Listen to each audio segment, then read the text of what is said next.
దేవుడు మన పక్షమునుండగా మనకు విరోధి ఎవడు?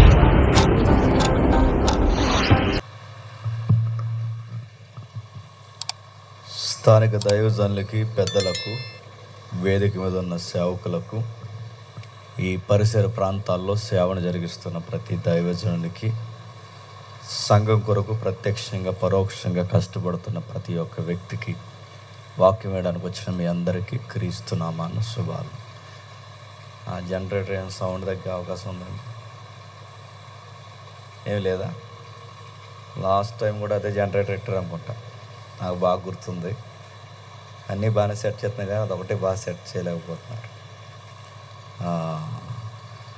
సౌండ్ అనేది చాలా ఇంపార్టెంట్ మనకి మెసేజ్కి, కానీ అదే డిస్టర్బెన్స్గా ఉంది. చిన్న ప్రార్థన చేసుకుని వాక్యంలోనికి వెళ్దాం. ప్రార్థన. పరలోకమందున మా తండ్రి, మీ బిడ్డల ద్వారా మరికొన్ని మాటలు తండ్రి మాట్లాడాలని, సంఘాన్ని బలపరచాలని మీరు ఇచ్చేయించారు కనుకే తండ్రి ఈ సభను ఏర్పరిచారు. ఇది శ్రోతలుగా కూర్చొని కొంతసేపు గడిపితే పుణ్యం వస్తుందని అనుకునే తండ్రి, ఇది పుణ్యక్షేత్రం కాదు. మీ వాక్యపు వెలుగులో మా జీవితాన్ని తండ్రి పరీక్షించుకున్న ఒక చక్కటి తరుణం. మాకు తెలుసులే అని ఎవరు అనుకొనక, ఇది సర్వోన్నతుడైన దేవుని మాటని గౌరవించి ప్రతి ఒక్కరూ తలదించి మీ మాటకు లోబడి తండ్రి, మాకు మీకు పడని అగాధాలు ఏవైతే ఉన్నావో వాటన్నిటినీ వాక్యపు వెలుగులో పూడ్చుకునే ధన్యత ఇవ్వండి తండ్రి. వినబడుతున్న వాక్యాన్ని గౌరవించి సమయాన్ని హెచ్చించి తండ్రి, ఎవరైతే తండ్రి ఆ వాక్యపు వెలుగులో తమను తాము కొలుసుకుంటారో వారి ధన్యజీవులన్న గ్రహింపు వారికి దయచేయండి. ఈ కష్టము, ఈ ప్రయాస సంఘానికి సాంప్రదాయంగా మిగిలిపోక తండ్రి ప్రతిఫలాలతో నింపి ఒక్క ఆత్మనైనా సంఘానికి నడిపించండి తండ్రి. ఆల్రెడీ రక్షణ పొందిన వారైతే వారందరినీ మరింత ఉజ్జీంపజేసి వారి విశ్వాస కొలమానము తండ్రి మరింత తండ్రి విస్తరింపచేయండి. ఈరోజే కొత్తగా వింటున్న వారైతే వారితో ముఖాముఖిగా మాట్లాడండి. మీ రాజ్యంలోకి వారిని ఆహ్వానించండి. ఒక సగటు క్రైస్తవుని యొక్క గురుతర బాధ్యత ఏంటో అందరికీ మరొక్కసారి జ్ఞప్తికి తీసుకొస్తారని కోరుతూ క్రీస్తునామని ఈ ప్రార్థన సమర్పిస్తున్నాం తండ్రి, ఆమేన్. త్వరగా కొన్ని విలువైన సంగతులు విందాం. రేపు ఆదివారం కనుక త్వరగా ముగించుకునే ప్రయత్నం మనం చేద్దాం. మొదటి పేతురు పత్రిక, అపోస్తుడైన పేతురు గారు రాసిన మొదటి పత్రిక 2వ అధ్యాయం. పేతురు గారు రాసిన మొదటి పత్రిక 2వ అధ్యాయం సుమారు 8వ వచనం నుండి 12వ వచనం వరకు చదువుకుందాం.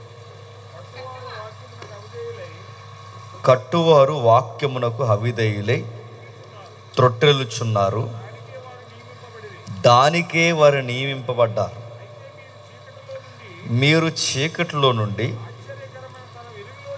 ఆశ్చర్యకరమైన తన వెలుగులోనికి మిమ్మల్ని పిలిచిన వాని గుణాతిశయములను ప్రచురము చేయి నిమిత్తము ఏర్పరచబడిన వంశమును, రాజులైన యాజక సమూహమును, పరిశుద్ధ జనమును, దేవుని సొత్తైన ప్రజలై ఉన్నారు. ఒకప్పుడు ప్రజగా ఉండక ఇప్పుడు దేవుని ప్రజలైతిరి. ఒకప్పుడు కనికరింపబడక ఇప్పుడు కనికరింపబడిన వారైతిరి.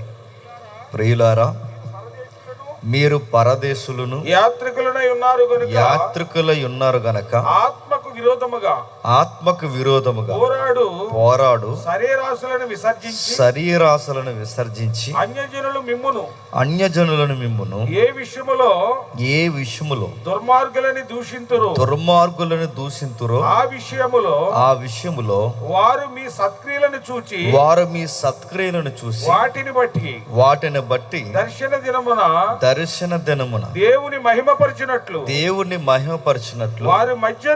వారి మధ్యను మంచి ప్రవర్తన గలవారై ఉండవలనని మిమ్మును బ్రతిమాలుకొనుచున్నాను. ఆగుదాం.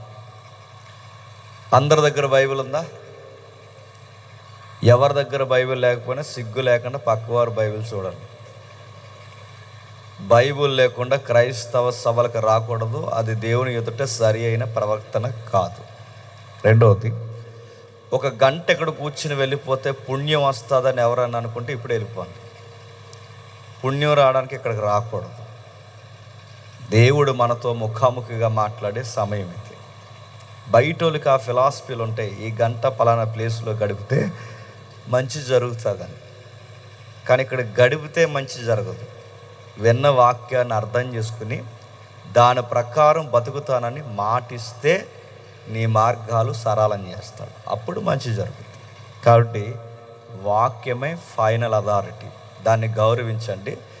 వాక్యము ఇక్కడ నిలబడి చెబుతున్నా నేనే కాదు, ఇక్కడ నిలబడి ఏ బోధకుడు పులిపేట మీద నిలబడి చెబుతున్నా మన మూలాలు మనం మర్చిపోవద్దు. అలా ఉన్నవో లేదో మనం చెక్ చేయాలి. జేమ్స్ అన్నవాడు కూడా చెబుతున్నప్పుడు తప్పులు చెప్పొచ్చు, అది మీకు అర్థం అవ్వాలి. జీడిఎంకి ఒక బ్యాక్గ్రౌండ్ ఉంది, గుర్తుపెట్టుకోండి. మీకు తెలుసు, ఒకరు ఉండరు దానికి. ఎందుకు?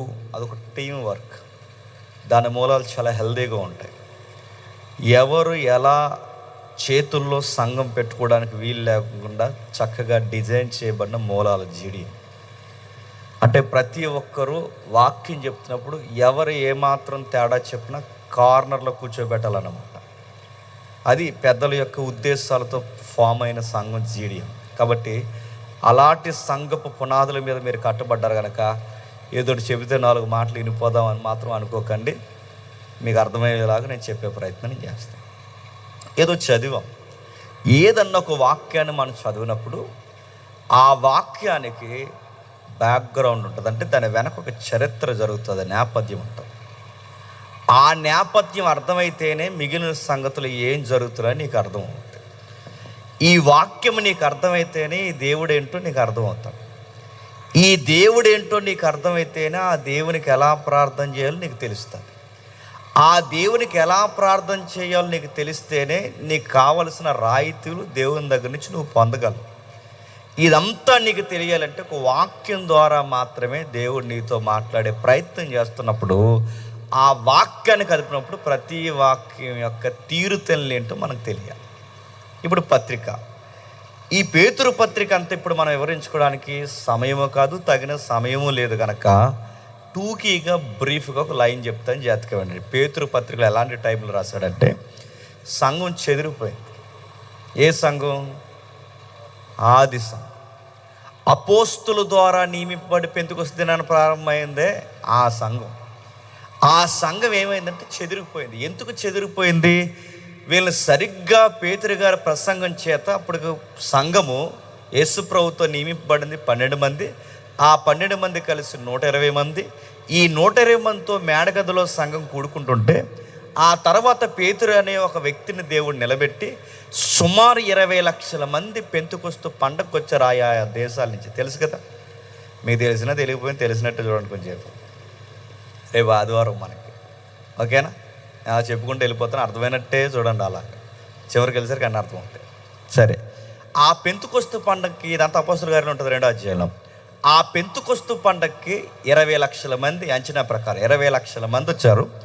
ఆ 20 లక్షల మంది సుమారు యూదులు, ఇశ్రాయేలీలే. ఈ వచ్చిన వారు నిలబడితే వాళ్ళందరూ పెంతెకొస్తు పండుగ, పాత నిబంధనల పండుగలు ఉన్నాయి కదా, సుమారు 7-8 పండుగలు లైన్గా కంటిన్యూగా ఉంటాయి. అందులో ఒక పండుగ పెంతెకొస్తు పండుగ. పెంతెకొస్తు అంటే 56 రోజులు. అంటే ఈ రోజుల్లో చివరిలో ఫెస్టివల్ చేస్తారు. ఈ ఘనమైన ఫెస్టివల్ అంటే దాన్నే హార్వెస్ట్ అంటారు. మనకు ఎలాగైతే ఈ పోలుస్తున్నాను తప్పుగా అనుకోకండి, మనకు ఎలాగైతే సంక్రాంతి అనేది జరుగుతుందిగా, సంక్రాంతి ఎలాగైతే జరుగుతుందో, సంక్రాంతి అంటే ఏంటి? కాయ, ఫలము, పంట, ఎక్సెట్రా ఎక్సెట్రా, ఈ పండినవన్నీ ఆ చుట్టం పట్టం అందరూ కలిసి చక్కగా కూర్చొని ఆ దేవుడు మనల్ని దీవించాడు, ఒక ఆనందిద్దామని కొన్ని రోజులు జరుపుకునే బ్యాక్గ్రౌండ్ ఉన్నది. దీనికి మూలాలు బాగుంటాయి. ఇది ఒకటి కదా, కానీ దీనికన్నా బెస్ట్ మూలాలు ఏంటంటే ఇదిగో యేసు దేవుడు ఏర్పరిచిన ఆ చక్కటి పండుగలు. ఆ రోజుల్లో అది వారాల పండగ అంటారు. ఫలముల పండుగ అంటారు. వాళ్ళ కూడినది వచ్చినదని తెచ్చి యెరూషలేములో దేవుని యొక్క మందిరంలో చక్కటి లవ్ ఫీస్టులు పెట్టుకుంటారు, అంటే ప్రేమ విందులు పెట్టుకుంటారు. అది చివరిలో జరుగుతుంది. అలా జరుగుతున్నప్పుడు 20 లక్షల మంది వచ్చారు అక్కడికి. ఆ వస్తే ఈ 120 మంది మేడగదిలో వాళ్ళు సెపరేట్గా ఉన్నారు, 20 లక్షల మంది కింద ఉన్నారు. అందులో పేతురు గారు నిలబడి ఒక గొప్ప ప్రసంగం చేస్తే పరిశుద్ధాత్మ ప్రేరణతో ఆ ప్రసంగం దెబ్బకి 3000 మంది మారారు. ఆ రోజు సంఘానికి రిబ్బన్ కటింగ్ జరిగింది అధికారికంగా. అంటే 3000 మందితో సంఘం ప్రారంభింపబడింది. ఇలా 3 వాళ్ళు 120, సుమారు 3120 మందితో సంఘం అధికారికంగా స్థాపింపబడింది క్రీస్తు శకం 33లో. అది స్థాపింపబడిన తర్వాత సంఘం వాళ్ళు నడుస్తుంటే సంఘంతో వచ్చిన ప్రాబ్లం ఏంటంటే నలుగురు ఉన్నప్పుడు బాగానే ఉంటాం, నలుగురు 8 మంది అయినప్పుడు బాగానే ఉంటాం, 8 మంది 100 మంది అయినప్పుడు బాగానే ఉంటాం.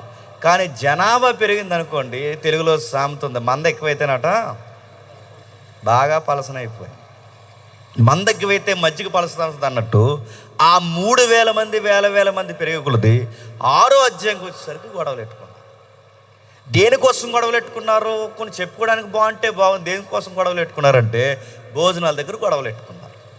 ఆ భోజనాల గొడవలు దేనికి తారతమ్యాలు చూపిస్తున్నారంటే ఈ ఎదవరాండ్లు ఉంటారు చూసిన ఆడవాళ్ళు, పాపం మగదిక్కు లేని వాళ్ళు, ఆ మగదిక్కు లేని వాళ్ళని తక్కువ చూస్తున్నారట. అదే బ్యాక్గ్రౌండ్ ఉన్న వాళ్ళకి మాత్రం ముందే పెడేస్తున్నారంట. అప్పుడు ఇప్పుడున్న జబ్బులు గుర్తుపెట్టుకోండి. బాగా తెల్ల సొక్కలు వేసుకున్నాడు ముందు కుర్చీ వేసేస్తాడు, అదే వయసులో నలిగిపోయిన సొక్క వేసుకొచ్చుకున్నాడు మాత్రం పట్టించుకున్నాడు. తను ఈ ఎదవేశాలు వద్దంటాడు సంఘంలో, గుర్తుపెట్టుకోండి. నేను ఎందుకంటే ఈ పదం ఎందుకు వాడుతానంటే గుర్తుండిపోవాలని మళ్ళీ చెప్తున్నాను. గుర్తుండిపోవాలి దెబ్బకి. ఎందుకంటే రింగులు ఎట్టుకున్న వాడిని ఒకలాగా, నలిగిపోయిన సొక్క వేసుకున్న ఒకలా చూడడానికి వీల్లేదు. ఇలాంటి యాసాలు వేసినందుకే సంఘాన్ని ఎర్రగొట్టి చెదరగొట్టేశాడు దేవుడు, గుర్తుపెట్టు. ఎవరైనా ఒకటే సామాన్య, ఇక్కడ పులిపేట మీద నిలబడినంత మాత్రం నేను గొప్పవాడిని కాదు, మీరు కింద కూర్చున్నంత మాత్రం మీరు తక్కువ వాళ్ళు కాదు. మనం అందరం సహోదరులు, క్రీస్తు రక్తము చేత సంపాదించబడిన దేవునిలో కట్టబడుతున్న జీవం గల రాళ్ళు, మన దేవుని పిల్లలు, సహోదరులు. అలా పిలవబడిన వారిని దేవుడు పిలిచి కూర్చోబెట్టి నిలబెట్టి మాట్లాడుతుంటే వీళ్ళు ఏం చేస్తారు? కుదురుగా ఉన్న వాళ్ళు అపోస్తుల బోధ విని వాక్యాన్ని ఎక్కించుకోవాల్సిన వీళ్ళు వినగా వీళ్ళకి వాక్యం ఏమైపోతుందంటే మందబారిపోయింది. ఎప్పుడన్నా మీరు చూసారా? బాప్టిజం తీసుకున్న తొలినాళ్ళల్లో చాలా భయపడతాం. బాప్టిజం తీసుకున్న తొలినాళ్ళల్లో ప్రార్థన అన్నా, వాక్యం అన్నా, సహవాసం అన్నా చాలా భయం ఉంటుంది. కానీ రాను ఏమవుతుందంటే తొండ ముదిరి చెప్పండి ఓసర వెళ్ళైనట్టు వాక్యం చెప్తుంటే వాళ్ళు లుక్కెత్తరు మాది వెజలేరా అన్నట్టు అలా అయిపోయారు. అంటే వీళ్ళకి వాక్యం మీద కేంద్రీకృతం కన్నా అనవసరమైన గొడవల మీద ఎప్పుడైతే వీళ్ళ ఫోకస్ చేశారో అప్పుడు ఏం జరిగింది? గ్రీకు భాష మాట్లాడుతున్న వారు లాంగ్వేజ్ ప్రాబ్లంతో ఎద్దేవా చేశారట. రెండో ప్రాబ్లం ఏంటంటే ఆడవాళ్ళు ఎదవరాండ్లు ఎవరైతే ఉన్నారో వాళ్ళని తక్కువ చూసారట. ఎవ్రీ గ్రీక్ అనే తారతమ్యం వచ్చిందంట, ప్రాంతీయ భేదం వచ్చిందట, జాతి భేదం వచ్చిందట. ఇలాంటి భేదాలు ఎప్పుడైతే వచ్చాయో దేవుడి యొక్క సంకల్పంలో ఏం చేశాడంటే వీళ్ళు ఎలాగే కూర్చుని బోధ ఎందుకు కట్టబడకుండా చరస్థరాస్తులు అమ్మి తెచ్చి అపోస్తుల పాదాలు వద్ద పెట్టినా, ఇంత దాతృత్వం కలిగి ఉన్నా వీళ్ళు రాను ఇంత త్యాగం కలిగిన వీళ్ళ విశ్వాసాలు ఎలా తయారయ్యాలంటే గొడవలు ఎట్టుకోవడానికి కారణమయ్యారు. కాబట్టి ఏం చేశాడు దేవుడు? చెదరగొట్టే ప్రయత్నంలో ఏం చేశాడంటే దేవుడు ఒక విశ్వాసాన్ని తెర మీద తీసుకొచ్చాడు. ఆ విశ్వాస పేరే స్తెఫను. ఎవరు? స్తెఫను. ఆ స్తెఫను గారు ఎప్పుడైతే వచ్చాడో ఆ స్తెఫను గారు వచ్చి వాక్యము, అద్భుతాలు, ఆయన వాగ్దాటిని తట్టుకోలేకపోతుంటే మతోన్మాదులు దిగిపోరు. ఆ మతోన్మాదుల మోకల్లో ఒక మోక తార్సు, ఆ తార్సు మోకలో యాక్టివ్ మెంబరు సౌలు, తెలుసు కదా, ఆ సౌలే పౌలు. ఆ సౌలు గారు ఎప్పుడైతే వచ్చారో వీళ్ళు వచ్చి ఏం చేశారంటే క్రైస్తవం విస్తరించిపోతుంది, ఎవరైతే ఉద్యమంతో రగిలిపోతారో ముందు వాళ్ళకి అడ్డుకట్టేయాలని చెప్పి ఆ స్తెఫన్ని రాళ్ళు చేత చూస్తుండగా, జనాలు చూస్తుండగా చావుగొట్టి చంపేశారు. ఈ దగ్గరుండి ఈ కథనంతా నడిపిస్తున్నది ఎవరంటే అటు గవర్నమెంట్కి, ఇటు మతమోకలకి ఈ మీడియేటింగ్ చేస్తున్నది ఎవరంటే ఈ పెద్ద మనిషి. ఎవరు? సౌలు గారు. ఈ చేస్తున్నప్పుడు ఈ స్తెఫన్ లాంటి యవనస్తుల్ని దారుణంగా కొట్టేసరికి సంఘం చూసింది కళ్ళతో, అరే ఎంత దారుణంగా కొట్టారు, కేవలం యేసు ప్రభువుని నమ్ముకున్నందుకని.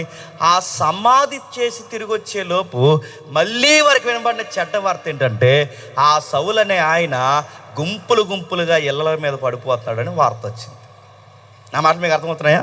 అంటే సంఘం ఎలా చెదిరిపోతుంది మీకు అర్థం కాలేదు. పత్రిక వెనకాల జరిగిన విషయం ఇది. ఏ పత్రిక? మొదటి పేతురు పత్రిక. అయితే ఎప్పుడైతే ఈ స్టెఫన్ సమాధి ఇంకా ఆరలేదు, ఈ సమాధి ఆరక మునిపే వచ్చిన వార్త ఏంటంటే, ఆ వినబడిన వార్త, సౌలు అనే వ్యక్తి స్త్రీలని కానీ పురుషులని కానీ చూడకుండా, చిన్న పెద్ద ఏమీ తేడా లేకుండా అందరినీ రోడ్ల మీదకి లాక్కొస్తున్నాడట. ఎవరింట్లో ప్రార్థన జరుగుతున్నా ఇంటి వారిని బ్రతకనివ్వట్లేదట, ఆ ఇంట్లో ప్రార్థనకి కూర్చున్న వారిని బతకనివ్వట్లేదట. ఈ మనిషి చాలా ప్రాబ్లమెటిక్గా అయిపోయాడు. అన్నప్పుడు ఈ వార్త ఎప్పుడైతే వచ్చిందో, ఇంటింటా చొచ్చి స్త్రీలను బయటికి లాగి పురుషులను బయటికి లాగి, స్టెఫన్కి ఎలాంటి గొడ్డు పరిస్థితి వచ్చిందో అలాంటి గొడ్డు పరిస్థితులు వచ్చే పరిస్థితులు క్రియేట్ చేస్తున్నాడు ఎవరు? సౌలు గారు. ఆ తర్వాత ఈ వార్త దిగమింగుకునే లోపు ఇటు స్టెఫన్ వార్త భయపెట్టింది, రెండు ఇప్పుడు సౌలు మతమోకల వార్త భయపెడుతుంది, మూడో వార్త ఏంటంటే గవర్నమెంట్ కూడా తిరగబడుతుంది. అంటే ఒకేసారి ప్రారంభపు క్రైస్తవం మీద ఎంత ఒత్తిడి వచ్చేసింది. ఇటు గవర్నమెంటు, మతము, ఇప్పుడు సామాన్య ప్రజలు, గ్రీకులు, యూదులు, వ్యత్యాసాలు, ఇన్ని అల్లర్లు ఎప్పుడైతే అయిపోయినాయో, ఈ తాకిడికి స్టెఫన్ వల్ల కలిగిన శ్రమను బట్టి, గవర్నమెంట్ వల్ల కలుగుతున్న శ్రమను బట్టి, మతమోకల వల్ల కలుగుతున్న శ్రమను బట్టి సంఘం ఒకేసారి ఏమైపోయింది చెప్పండి? చేదిరిగిపోయింది. అప్పటికే మరలా కూడుకుందాం అనుకునే లోపు వెలకమైన వార్త ఏంటంటే, ఈ ఎవరైతే పెద్దలు ఉన్నారో, ఈ సంఘంలో పెద్దలు ఉంటారో, యాకోబు, యోహాను, పేతురు ఎవరైతే ఉన్నారో, ఆ యేసుప్రభు గారి యొక్క తమ్ముడు యాకోబు, మరో యాకోబు, వీళ్ళందరూ యాక్టివ్ మెంబర్, సంఘంలో పెద్దలు అన్నమాట. వీళ్ళు ఎవరైతే పెద్దలుగా ఉన్నారో, ఈ పేతుర్ని యాకోబుని పట్టుకెళ్ళి అందరూ చూస్తుండగా ఒక ఫెస్టివల్ సీజన్లో నిలబెట్టి ఏం చేశారంటే, ఈ ఆంధ్రే అంటే ఆ పేతురు గారి తమ్ముడు ఉన్నారు చూసారా, క్షమించండి, యోహాను గారి తమ్ముడు ఉన్నారు చూసారా, ఆ యోహాను గారి తమ్ముడు ఎవరైతే ఉన్నారో, ఆ యోహాను గారి తమ్ముడిని ఎదరక లాగి ఆ గొంతు మీద కత్తెట్టి హేరోదు అన్నవాడు ఏం చేశాడంటే ఆ యాకోబుని చంపించేశాడు. ఆ దెబ్బకి సంఘం మరలా యెరూషలేము ముఖం చూడలేదు. ఈ యెరూషలేములో వేల మంది సంఘం అటొక గుంపు పోయింది, ఇటొక గుంపు పోయింది, ఇలాగో గుంపు పోయింది, ఎక్కడికక్కడే గుంపులుగా చెదిరిపోయినాయి. ఈ చెదిరిపోయిన సంఘం విశ్వాసంలో చెదిరిపోకూడదు. ఎక్కడ చెదిరిపోయినా పర్లేదు, కానీ విశ్వాసంలో చెదిరిపోకూడదు. కనుక వీళ్ళ విశ్వాసంలో చెదిరిపోకుండా ఉండడానికి పెద్దవారు తీసుకున్న నిర్ణయం ఏంటంటే, వీళ్ళని స్థిరపరిచి బలపరచాలి అంటే వీళ్ళకి లెటర్స్ రాయాలి. అలా రాసిన పత్రికల్లో ఒక పత్రికే చెప్పండి, ముఖ్యాంశం మరోసారి చెప్పండి, పేతురు రాసిన మొదటి పత్రిక, అదే దాని బ్యాక్గ్రౌండ్. అలా రాస్తున్న ఆయన ఏదో కోట్ చేస్తున్నాడు. ఏమంటున్నాడు? 8వ వచనంలో, కట్టువారు వాక్యానికి అవిధులయ్యారు. ఎవరు కట్టేవాళ్ళు? గతంలో ఎవరినో కట్టేవాళ్ళుగా దేవుడు ఎంపిక చేశాడట. ఈ కట్టేవాళ్ళు కట్టడం మానేసి వాళ్ళకి నచ్చినట్టు కట్టడం స్టార్ట్ చేసి దేవునికి విరుద్ధంగా ప్రవర్తించడం స్టార్ట్ చేశారట. అందుకు దేవుడు ఏమంటున్నాడు చూడండి పేతురు గారి ద్వారా, ఈ కట్టేవారు అవిధీలయ్యారు, త్రొట్టెళ్ళిపోయారు, దానికే వారు నియమింపబడ్డారు. ఇందుకే ఏం కట్టాలనుకున్నారు? అక్కడ కట్టడం అంటే పొయిటిక్గా లేదా రూపకలంకారంగా సింబాలిక్గా మాట్లాడుతున్నది ఏంటంటే, అక్కడ కట్టడం అంటే ఒక గృహమో కాదు, అక్కడ కట్టడం అంటే ఒక మందిరం కాదు, అక్కడ కట్టడం అంటే ఆత్మీయ అర్థాలతో మాట్లాడుతున్నారు. మనుషులు అన్నవారు ఒక్కొక్కరు ఒక్కొక్క రాయి. ఈ రాయిలందరికీ మూలరాయి చెప్పండి, ప్రభు అయిన క్రీస్తు. పైన అది ఉంటుంది చూడండి, ప్రభు అయిన క్రీస్తు. అంటే ఈ క్రీస్తు అనే మూలరాతిని వేసుకుని మనుషులందరినీ ఎవరి మీద కట్టాలి? ఈ క్రీస్తు మీద కట్టాలి. ఈ క్రీస్తు మీద కట్టాలి. కానీ కట్టే వాళ్ళు ఎవరైతే ఉన్నారో మూలరాయిని తృణీకరించారు. పేతురు గారు ఆవేదన బయటెడతాడు, దేవుని యొక్క ఆవేదన బయటెడతాడు చూడండి. ఆ కట్టేవారు ఎవరైతే ఉన్నారో ఆ ఏర్పరచబడిన ముఖ్యమైన మూలరాయిని సియోన్లో దేవుడు స్థాపిస్తే వాళ్ళు సిగ్గుపడకుండా వాళ్ళు ఏం చేశారంటే, మాకు అవసరం లేదనుకున్నారు, ఈ రాయితో మాకు పని లేదనుకున్నారు, సిలువేశారు ఆయన. అయితే దీని వెనకాల జరుగుతున్న స్టోరీ అంతా జ్ఞాపకం చేస్తూ మనకు సుపరిచితమైన వాక్యం 9వ వచనంలో, అయితే మీరు చీకట్లో నుండి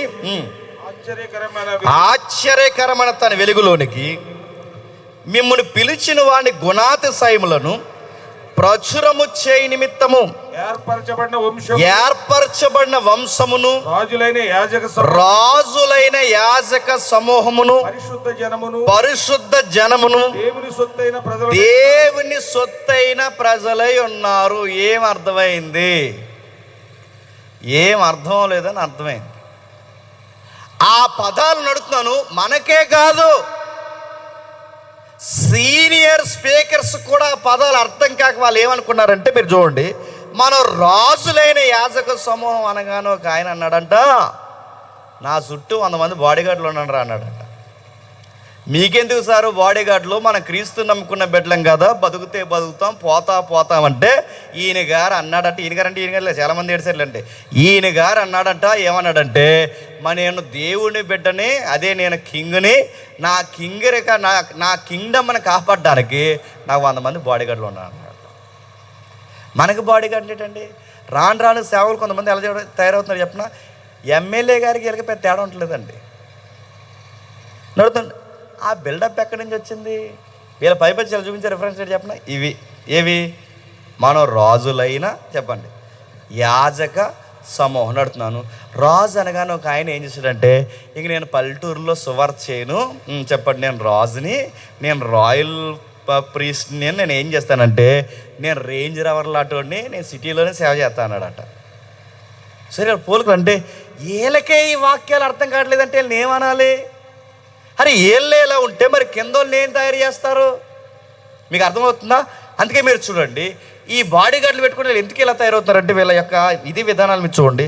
రాజులైన యాజక సమూహం అంటే వీళ్ళు ఎలా తయారంటే, మేము రాజులు, మేము యాజకులు, మేము ప్రత్యేకింపడినవారని చెప్పి వీళ్ళు ఏం చేస్తారంటే, ఇలా కారు వచ్చింది అనుకోండి, ఈ కారు వచ్చినప్పుడు ఆడావుడు చూస్తారా, ఆ బాడీగార్డులు ఏమంటారంటే తప్పుకోండి. ఎందుకు వాళ్ళకి ఎవరో అడ్డు ఉంటారు, వాళ్ళకి ఆలో అడ్డు, ఎలా బిల్డప్ నడుతున్నాను, వాళ్ళకి ఎవరో తప్పుకోండి అంటే దాని అర్థం ఏంటంటే, ఇంతమందిని కాపాడుతున్నారంటే ఎంత ప్రత్యేకమని. ఇదొక దరిద్రం అలవాటు అండి. మళ్ళీ చెప్తున్నాను, ఎమ్మెల్యే గారిలా ఫీల్ అవుతున్నారు. ఎందుకంటే ఈ రెఫరెన్స్ అర్థం తెలియక అసలు ఏంటి దీని మూలాలేంటో తెలిస్తే మీ దేవుడి యొక్క లేదా మన దేవుని యొక్క మహా ఉద్దేశం మన పట్ల ఎంత గంభీరత కలిగి ఉందో మనకు అర్థం అవుతుంది. ప్రతి చిన్న విషయానికి రోడ్డు ఎక్కడం, ప్రతి చిన్న విషయానికి ముఖం చిన్నబుచ్చుకోవడం, ప్రతి విషయానికి మనం రెస్పాండ్ అయిపోవడం, ఇవన్నీ ఎందుకు జరుగుతున్నాయంటే మన గురుతర బాధ్యత మనకు తెలియకపోవడం. మన రాయల్టీ ఏంటో మనకు అర్థం కావట్లేదు. మన రాయల్టీ అంటే డ్రెస్ కోడ్లో చూపించడం కాదు, మన రాయల్టీ అంటే మనీలో చూపించడం కాదు, మన రాయల్టీ ఇల్లు కట్టుకోవడంలో చూపించడం కాదు. అసలు పేతురు గారు ఇక్కడ ఏం ఎక్స్పోజ్ చేయమంటున్నాడు క్రిస్టియానిటీ అంటే, దీని మూలాలు మనకు ఏంటంటే ఒక్కసారి పాత నిబంధన కాలానికి రావాలి. ఒకసారి వెళ్దామా? అలానే ఉంచండి. పేతురు గారు అంటున్న ఈ మాట, ఇది పేతురు గారిది కాదు. ఈ మాట పరిశుద్ధాత్ముడి ద్వారా ముందు ఎవరి ద్వారా పలికించాడంటే మోసే ద్వారా పలికించాడు. ఎక్కడ? ఒకసారి చూద్దాం. నిర్గమాకాండము 19వ అధ్యాయం, నిర్గమాకాండము 19వ అధ్యాయం 4, 5, 6 వచనాలు చదువుదాం. నిర్గమాకాండం 19వ అధ్యాయం 4, 5, 6 వచనాలు. నేను ఐగుప్తీయులకి ఏమి చేస్తునో మిమ్మల్ని గెద్ద రెక్కల మీదకు మోసి నా యొద్దకు మిమ్మల్ని ఎట్లు చేర్చుకుంటునో మీరు చూశారు. కాగా మీరు నా మాట శ్రద్ధగా విని నా నిబంధన అనుసరించి నడిచిన ఎడల మీరు సమస్త దేశ జనులలో నాకు స్వకీయ సంపాద్యమగుదురు. ఏం చెప్తున్నాడండి? ఏదో చెప్తున్నాడు చూడండి. ఇక్కడ రాయబడుతున్న సంగతి ఒక పట్టాన మనకు అర్థం కావాలి అంటే ఈ గ్రంథం పేరేంటి చెప్పండి. ఇప్పుడు మనం చదువుకున్న పుస్తకం పేరు అది. ఇప్పుడు చెప్పండి, ప్రశ్న అడుగుతాను చెప్పండి. నిర్గమాకాండం అంటే ఏంటి? చచ్చారు నా చేతులు ఈరోజు. చెప్పండి, నేను అడుగుతున్నాను, నిర్గమాకాండం అంటే ఏంటి? నిర్గమము అంటే ఏంటంటే దాటిపోవుట. ఏమి దాటిపోవుట? ఇశ్రాయేలీలు ఫరో అధికారాన్ని దాటిపోవుట, ఎర్ర సముద్రాన్ని దాటిపోవుట, ఎడారిని దాటిపోవుట, కానాన్లో అడుగు వేయుట. 1, 2 కాదు, అన్నీ దాటిపోయే సందర్భాలన్నీ రాయబడిన గ్రంథమే నిర్గమాకాండం. అందుకే చూడండి, మరణదూత దాటిపోవుట, దేవుని ఉగ్రత దాటిపోవుట, ఎర్ర సముద్రం దాటిపోవుట, మోసే కోపం వేరు నుంచి పక్కకు దాటిపోవుట. 1, 2 కాదు, అన్ని దాటిపోయే సందర్భాలు. అంటే పాస్ ఓవర్ అవుతుందంటే ఈ దాటిపోయే సందర్భాలు దీనికి ఉన్నాయి కనుక దీని పేరు నిర్గమాకాండం. మరి అర్థమవుతున్నాయి అంటే ఒక్కొక్క కాండానికి ఒక్కొక్క పేరు, ఆ ఒక్కొక్క పేరుకి ఒక్కొక్క బ్యాక్గ్రౌండ్ ఉంది. మీరు జాగ్రత్తగా వింటే ఈ నిర్గమాకాండానికి ముందున్న గ్రంథం ఏంటి? ఆదికాండం. ఆదికాండం అంటే చెప్పండి, భూమి పుట్టడానికి ఆది అక్కడే, నక్షత్రాలు పుట్టడానికి ఆది అక్కడే, మానవుని పుట్టిక ఆది అక్కడే, దేవుని ఉద్దేశం ప్రారంభంలో మనకు కనబడుతున్నది అక్కడే. ప్రతి దానికి, జంతువులకి, పక్షులకి, గడ్డికి, సూర్యుడికి, గాలికి, అన్నిటికీ, మనుషులకి ఆది అక్కడే గనక ఆ గ్రంథం అక్కడ ఆ విషయాలు నమోదు చేసింది కనుక ఆ గ్రంథం పేరు ఏం పేరు? ఆది కాండం.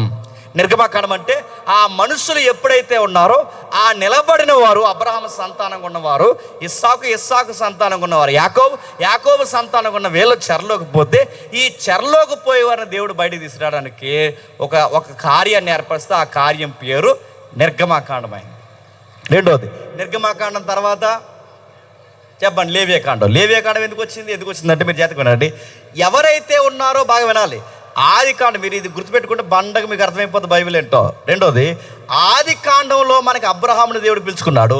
అబ్రహాముని దేవుడు పిలుచుకున్న తర్వాత ఏం చేశాడంటే నీ ద్వారా ఇప్పుడు మనం చదివే ఈ మాటలో ఎగ్జాక్ట్ అవే వర్డ్స్ దేవుడు ముందు ఎవరికి చెప్పాడు తెలుసా? అబ్రహాముకి చెప్పాడు. అవే మాటలు ఎవరు చెప్పాడు తెలుసా? ఇస్సాకుకి చెప్పాడు. అవే మాటలు ఎవరు చెప్పాడు తెలుసా? యాకోబుకి చెప్పాడు. ఇప్పుడు అవే మాటలు ఎవరు చెప్తున్నాడు? ఇశ్రాయేలుకి చెప్తున్నాడు. ఎవరి ద్వారా చెప్తున్నాడు? మోసే ద్వారా చెప్తున్నాడు. ఏంటి ఇదంతా ఎలా చెప్తున్నాడంటే అసలు అబ్రహాం ద్వారా దేవుని యొక్క బిగ్ ప్లాన్ ఏంటో తెలుసు. ఈ ప్రపంచాన్ని నేను ఆశీర్వదించాలి. ఈ ప్రపంచాన్ని నేను ఎందుకు ఆశీర్వదించాలంటే నీ ద్వారా, నీ సంతానం ద్వారా ఆశిస్తానంటే చాలా సంతానాలు ఉన్నాయిగా. ఏ సంతానాన్ని కనెక్ట్ అవ్వకుండా దేవుడు ఈ సంతానాన్ని ఎంత కనెక్ట్ అయ్యాడో మనకు అర్థమవుద్ది. ఈ సంతానం ద్వారా ప్రపంచాన్ని దేవుడు ఆశీర్వదిస్తారంటే ఆ రాని సంతానం ఏమైపోయిందంటే ఐగుప్తిలో బానిసలు అయ్యారు. ఈ బానిసలైన వారిని నడిపించడానికి దేవుడు ఒక నాయకుడిని ఎంపిక చేస్తే ఆ నాయకుడు ఎంపిక చేసిన విధి విధానాలు రాయబడిన గ్రంథం నిర్గమకాండం. ఇప్పుడు వీళ్ళ బయటకు విడుదల వచ్చారు. వీళ్ళ బయటకు వచ్చిన తర్వాత ఇప్పుడు దేవుడికి మనుషులకి మీడియేటింగ్ చేసే వాళ్ళు కావాలి. ఎవరు చెప్పండి? నెక్స్ట్ బుక్ ఏంటి? లేవీలు. ఆ లేవీలు ఎవరైతే ఉన్నారో వీళ్ళు ఏం చేయాలి? ఎలాంటి బట్టలు వేసుకోవాలి, ఎలాంటి తిల్లి తినాలి, ఎలా శుభ్రంగా ఉండాలి, స్నానాలు, స్త్రీలు, సంభోగము, సంసారం, వావి వరసలు, ఇవన్నిటి గురించి చెప్పేది చెప్పండి. లేవీలంటే మీడియేటంగా పనిచేస్తున్న వీళ్ళందరి విధి విధానాలు, వాళ్ళ మూలాలు లేవీకాండాలు ఉంటాయి. ఆ తర్వాత గ్రంథం ఏంటి చెప్పండి? సంఖ్యాకాండం అంటే ఏంటి? ఈ గోత్రులు ఎంతమంది ఉన్నారు, ఆ గోత్రులు ఎంతమంది ఉన్నారు, ఈ గోత్రులు ఎంతమంది ఉన్నారు, ఏళ్ళు ఎంతమంది ఉన్నారు, ఇవన్నీ లెక్కలు. ఆ లెక్కల్లో భూభాగాలు, ఆ భూభాగాల సరిహద్దులు, వాళ్ళ సరిహద్దుల ప్రయాణాలు, వాడు గుర్రాల ఎంపిక, వాళ్ళ వాయు వరుసలు, 1-2 కాదు, ఈ లెక్కలన్నీ చిట్టా చెప్పేదే చెప్పండి సంఖ్యాకాండం. ఈ సంఖ్యాకాండం అయిపోయిన తర్వాత ఏ కాండం చెప్పండి? ద్వితీయోపదేశ కాండం. ఏంటంటే అప్పటికి మోసే వెళ్ళిపోతున్నాడు. ఈ మోసే వెళ్ళిపోయిన తర్వాత మరొక నాయకుడు తెర మీదకి రాబోతున్నాడు. ఆ నాయకుడి పేరు చెప్పండి? యెహోషువ. ఈ యెహోషువ వచ్చే సమయానికి ఈ నాయకుడు ముగుస్తున్నాడు. ఈ నాయకుడు తెర మీదకి రాబోతున్నాడు. ఇది ముగిసి ఇది తెర మీదకి వచ్చేలోపు ద్వితీయ అంటే ఏంటి? మళ్ళీ జరిగిన విషయాలు జ్ఞాపకం చేసుకుని రెండోసారి దాన్నే ద్వితీయ అంటే మళ్ళీ జ్ఞాపకం చేసుకుని ఇదిగో మోసే స్థానంలో యెహోషువ వచ్చాడని జ్ఞాపకం చేసే గ్రంథమే ద్వితీయోపదేశకాండం. ఇది ఈ 5 గ్రంథాలు. అయితే మళ్ళీ ఒకసారి మూలంకి వెళ్దాం. ఏమైందంటే దేవుడు మొట్టమొదటిసారి ఆదామవరిని నిలబెట్టాడు. తెలుసుగా? ఆ నిలబడిన వారు ఏమయ్యారు? పడిపోయారు. ఈ పడిపోయిన వారిని దేవుడు ఎక్కిరించే పని చేశారు. మళ్ళీ దేవుడు ఈ ప్రపంచంతో కనెక్ట్ అవ్వాలనుకునే లోపు వీళ్ళు ఏం చేశారంటే ఆదాము సంతతిలో వచ్చిన మొదటి వాడు అంతకుడు అయ్యాడు. రెండో ఆయన హత్యకు గురయ్యాడు. మూడో సంతానం ద్వారా ఉత్పత్తి జరుగుతున్నప్పుడు అంతా బాగుంది, నడుస్తుంది అనుకునే సమయానికి ఆ 6వ అధ్యాయం వచ్చేసరికి భూమి మీద ఏమైపోయారు తెలుసా? బలాత్కారులు ఎక్కువైపోయారు. భయంకరమైన మనుషులు ఎక్కువైపోయారు. వైలెన్స్కి పెద్దపీట వేశారు. వివాహాల్లో పద్ధతి లేదు, మాటల్లో పద్ధతి లేదు, కట్టల్లో పద్ధతి లేదు, వావి వరుసలు లేవు. ఒక్కొక్కటి 2-3 ఏం చేసుకుంటున్నాడు సిగ్గు లేకుండా. ఆ చేసుకున్నాడు కుదురుండక ఆ పిల్లల ముందు బిల్డప్ చెప్తున్నాడు. ఏమంటాడంట? ఓ ఆదా చెప్పండి, ఓ శీల, పేర్లు బెలవంటాయి ఎదురై. ఓ ఆదా, ఓ శీల, మీకు విషయం చెప్పాలి. ఎందాకే ఒకరిని చంపేశాడు. ఇక ఎదవ గొప్పలు వచ్చినాయి చూసారా? అంటే మనుషులు చంపడం గొప్పలైపోయింది, పెళ్ళిళ్ళు చేసుకోవడం గొప్పలైపోయింది, వ్యభిచారం గొప్ప అయిపోయింది. 1-2 కాదు, ఎక్కడికక్కడే పనికి మాలిన పనులన్నింటికి పెద్ద పెట్టేశారు. ఈ పెద్ద పెట్టేస్తే దేవుని ఉగ్రతలో దేవుడికి వచ్చిన కోపం, దేవుని యొక్క కోపంలో ఉన్న ప్రతిదండన ఏంటో తెలుసా? ఆ జనరేషన్ దేవుడు తీసేస్తానన్న దేవుడు జలప్రలయం రప్పించాడు, తీసాడు, కుటుంబాన్ని పక్కకి తెచ్చాడు. ఆ కుటుంబం పేరు మీకు తెలుసు, నోవహు. ఆ నోవహు కుటుంబాన్ని దేవుడు తెర మీద తీసుకొస్తే ఈ నోవహు కుటుంబం 3 కొడుకులు 3 కోడళ్ళు, వాళ్ళిద్దరూ మొత్తం కిందకి కలిసి దిగితే వీళ్ళందరూ సంతాన ఉత్పత్తి బాగానే జరుగుతుందనే టైంకి మళ్ళీ ఎవరు తయారంటే నిమ్రోదులు అటు తయారయ్యారు. వీళ్ళందరూ కలిసి ఏం చేశారు, ఒక అపార్ట్మెంట్ కట్టారు తెలుసుగా. అది జనాలు ఉండడానికి కాదు, అపార్ట్మెంట్లో బాగానండి. దాన్ని టవర్ అంటారు, నిజానికి దాని పేరు బాబేల్. ఆ బాబేల్కి మూల పదం లేదా మనకున్న హిస్టరీలో వాడిన పదం ఏంటంటే జిగ్రాడ్ లేదా బాబేల్. బాయల్ అంటే దాని అర్థం ఏంటంటే, బాబేల్ అనే దానికి మరొక అర్థం ఉంది, దేవుని ముఖద్వారము అని అర్థం. తారుమారు అంటాం కానీ దానికి మరొక అర్థం ఉంది, దేవుని ముఖద్వారం. ఏంటి అంటే చుట్టూ ఇల్లులు కట్టుకున్నారు, మధ్యలో గుడి కట్టారు. ఈ మధ్యలో గుడి అంటే చుట్టూ ఇల్లు కట్టారంటే ఇంట్లో ఏళ్ళు ఉండడానికి, మధ్యలో గోపురం కట్టారంటే గోపురం ఎవరికి కట్టినట్టు, దేవుడికి కట్టారు. నా మాట అర్థమవుతున్నాయా? అందుకే ఆ పైన గుమ్మ పెట్టారు. ఎప్పుడు మీరు సూదు గుళ్ళు ఎప్పుడైనా చూసారా? ఈసారి చూడండి గుళ్ళు, ఈ గుళ్ళు గోపురాలు ఏమని చూడండి. ఎప్పుడు మీరు చూడండి, గుడిని ఎప్పుడు సూదిగానే కడతారు. ఆ గుడి ఎందుకు సూదికి కడతారంటే అలా స్టెప్ బై స్టెప్ కట్టి ఒక్కొక్క ఫ్లోర్కి ఒక్కొక్క తలుపు పెడతారు. ఆ పైన తలుపు పెడతారు, 2 తలుపు, 3 తలుపు, 4 తలుపు, లాస్ట్ ఒక తలుపు పెడతారు. దేనికి? ఆ తలుపులు మధ్య మెట్లు పెడతారు. దేనికి? ఎవరికి ఆ తలుపులు? నువ్వు నేను వెళ్తాను కాదు, చెప్పండి, దేవుడు వస్తాడని. దీనికి మూలం ఇలాంటి కన్స్ట్రక్షన్ పెట్టింది ఎవరో చెప్పినా, నిమ్రోద్. అప్పుడు బాగానండి. అందుకే ఎత్తైన కొండల మీద కట్టడం, ఎత్తు కట్టడం. ఎందుకంటే దేవుడు ఎక్కడో పైన ఉండిపోయాడు, అలా దిగి ఇలా కిందకు వచ్చి మన ఇళ్ళన్ని దీవించి మనం పెట్టిన పళ్ళు పలహారాలు తినేసి మళ్ళీ పైకి వెళ్ళి. మనోళ్ళు కూడా ఏం చేశారంటే, వాళ్ళని చూసి మనోళ్ళు కాపీ కొట్టి ఏం చేశారంటే, వాళ్ళు సూదు గట్టి పైన తలు పెడితే మనోళ్ళు సూదు గట్టి మధ్యలో ఏమంటారు చెప్పండి, గంట పెట్టారు. అన్నీ అయ్యే నడుతున్నాయి, అయ్యే కాపీ పేస్ట్లు. ఎప్పుడైతే పెట్టాడు, దేవుడు ఏం చేశాడు, మొత్తం తారుమారు చేసి పడేశాడు. ఆ తారుమారు చేస్తే ఏమైంది, ఆ తర్వాత జనాల్ని తారుమారు చేస్తే చెట్టుకొకడు పుట్టుకొకడు. బాగా కథ కాదు, జరిగిన చరిత్ర.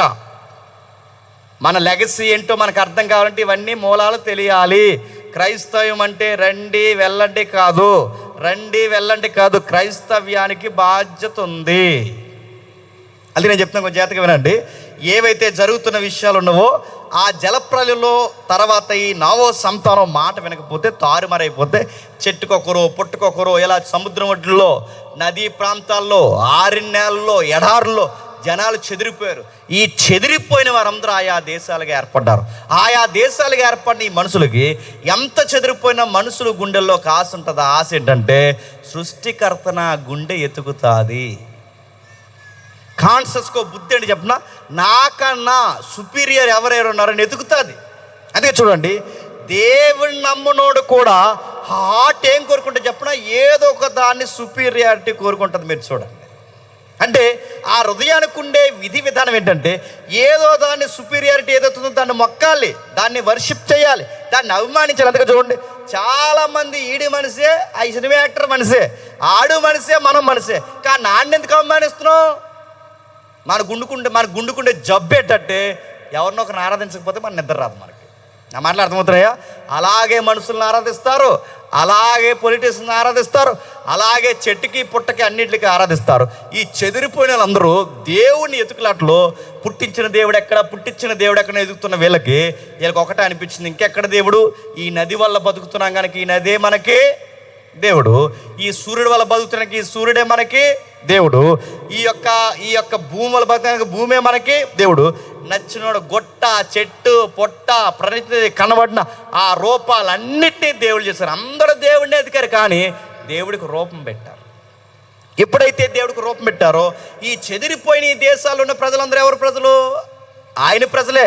ఇప్పుడు ఈ ప్రజలతో ఆదాము తర్వాత ఇంత ఎఫెక్ట్, నోవహు సంతానం తర్వాత ఇంత ఎఫెక్ట్ జరిగింది కనుక మళ్ళీ వీళ్ళతో కనెక్ట్ అవ్వడానికి దేవుడికి ఒక రెఫరెన్స్ పీపుల్ కావాలి. ఎవరాల్లో?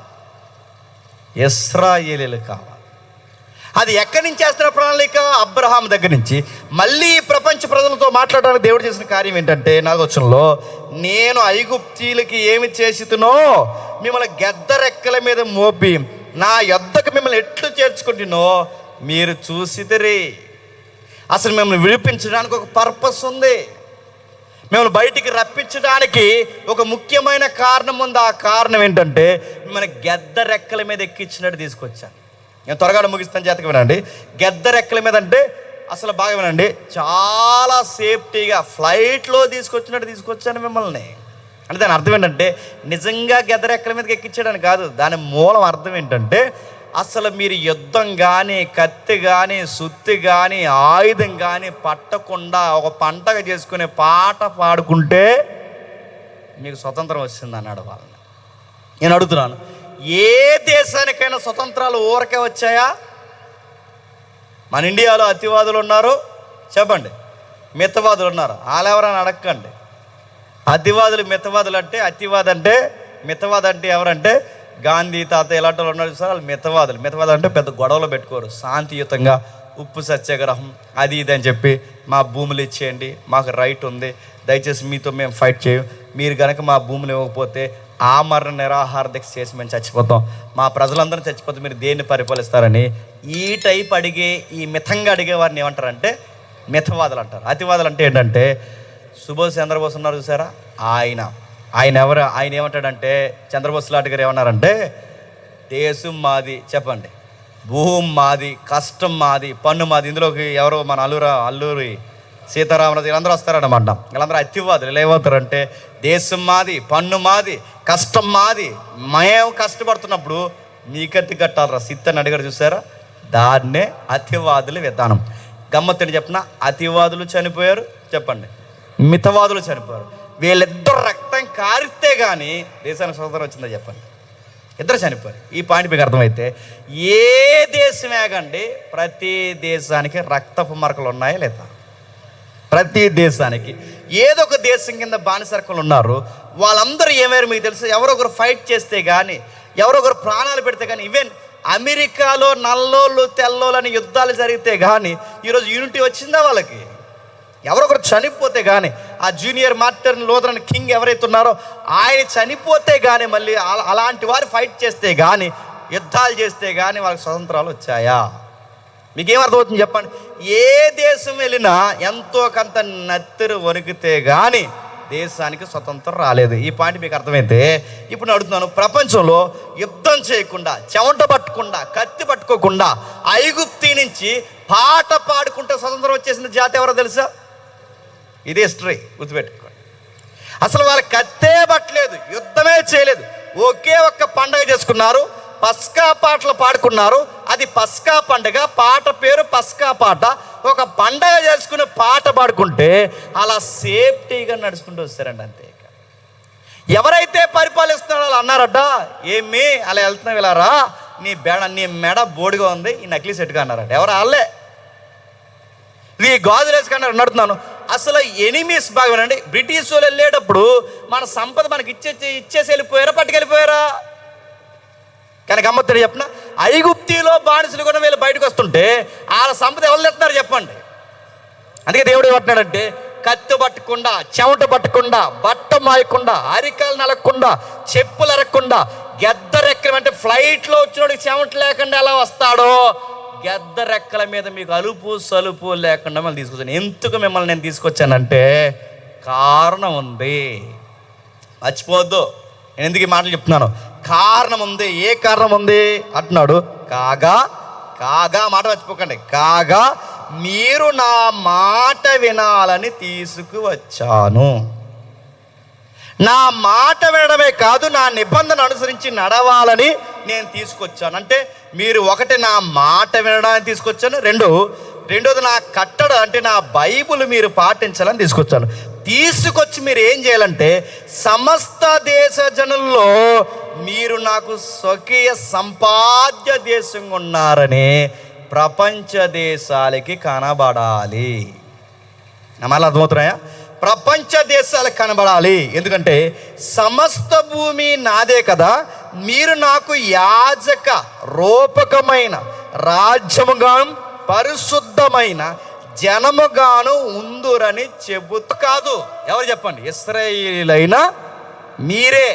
మిమ్మల్ని ఎలా పిలిచానంటే, నాకు యాజకులుగాను, నా రాజ్యముగాను, పరిశుద్ధ జనముగాను ఉందురని చెప్పడానికే మిమ్మల్ని పిలిచానంటే, మిమ్మల్ని ఎందుకు నేను బయటికి తీసుకొచ్చాను? నా మాట వినాలి. రెండోది చెప్పండి, నా కట్టడలు పాటించాలి. మూడోది ఏంటి చెప్పండి?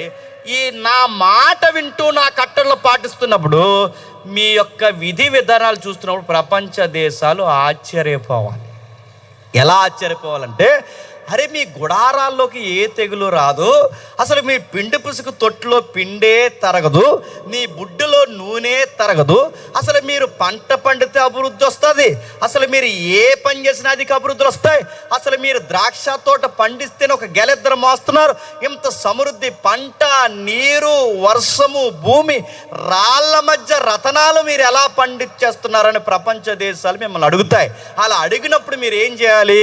దేవుడు మాకు ఒక షరతు చెప్పాడు. ఆ షరతు ఏంటంటే ఆయన మాట విని ఆయన కట్టడలు పాటిస్తే మీ గుడారాల్లోకి ఏ తెగులు రాదన్నాడు, మా సంతానానికి ఏ ఇబ్బంది కలగదన్నాడు, మా దేశ భవిష్యత్తు బాగుంటుందన్నాడు. అందుకు మేము దేవుని మాట విని ఆయన కట్టలు పాటిస్తాం కనుక మా పంటలు బాగున్నాయి, మా సంతానం బాగుంది, మా ఆరోగ్యం బాగుంది, మా దేశ నైసర్గిక స్వరూపం బాగుంది. మాకు ఏమీ లేకపోయినా ఇంత అందంగా మేము ఎలా జీవించగలుగుతున్నామంటే మాకు రాజు లేకపోయినా మాకు కనబడని ఒక రాజు ఉన్నాడు. ఆయన పేరు సైన్యములకు అధిపతియగు యెహోవా అని మీరు చెప్పాలి. ఇది మీ బాధ్యత. ఇలా ఉండడానికి పిలిచాడు ఎవరిని చెప్పండి? ఇశ్రాయేల్ని. వీళ్ళు పిలుస్తున్నప్పుడు దేవుడు వీళ్ళకి ఏమి నేర్పిస్తున్నాడంటే, ఈ పిలుస్తున్నప్పుడు దేవుడు చక్కటి విధి విధానాలు నేర్పుతూ వాళ్ళకి నాయకుడిని నియమించడానికి ఒక ఆయన్ని కొండ మీద తీసుకెళ్ళాడు. ఎవరైనా మోసే గారు. ఆ బయటకు వచ్చిన తర్వాత సీనాయి పర్వతం మీద తీసుకెళ్ళారు. బాగా వినండి, మాకు తెలుసు అనుకోకండి, తెలియాల్సినవి చాలా ఉన్నాయి, బాగా వినాలి.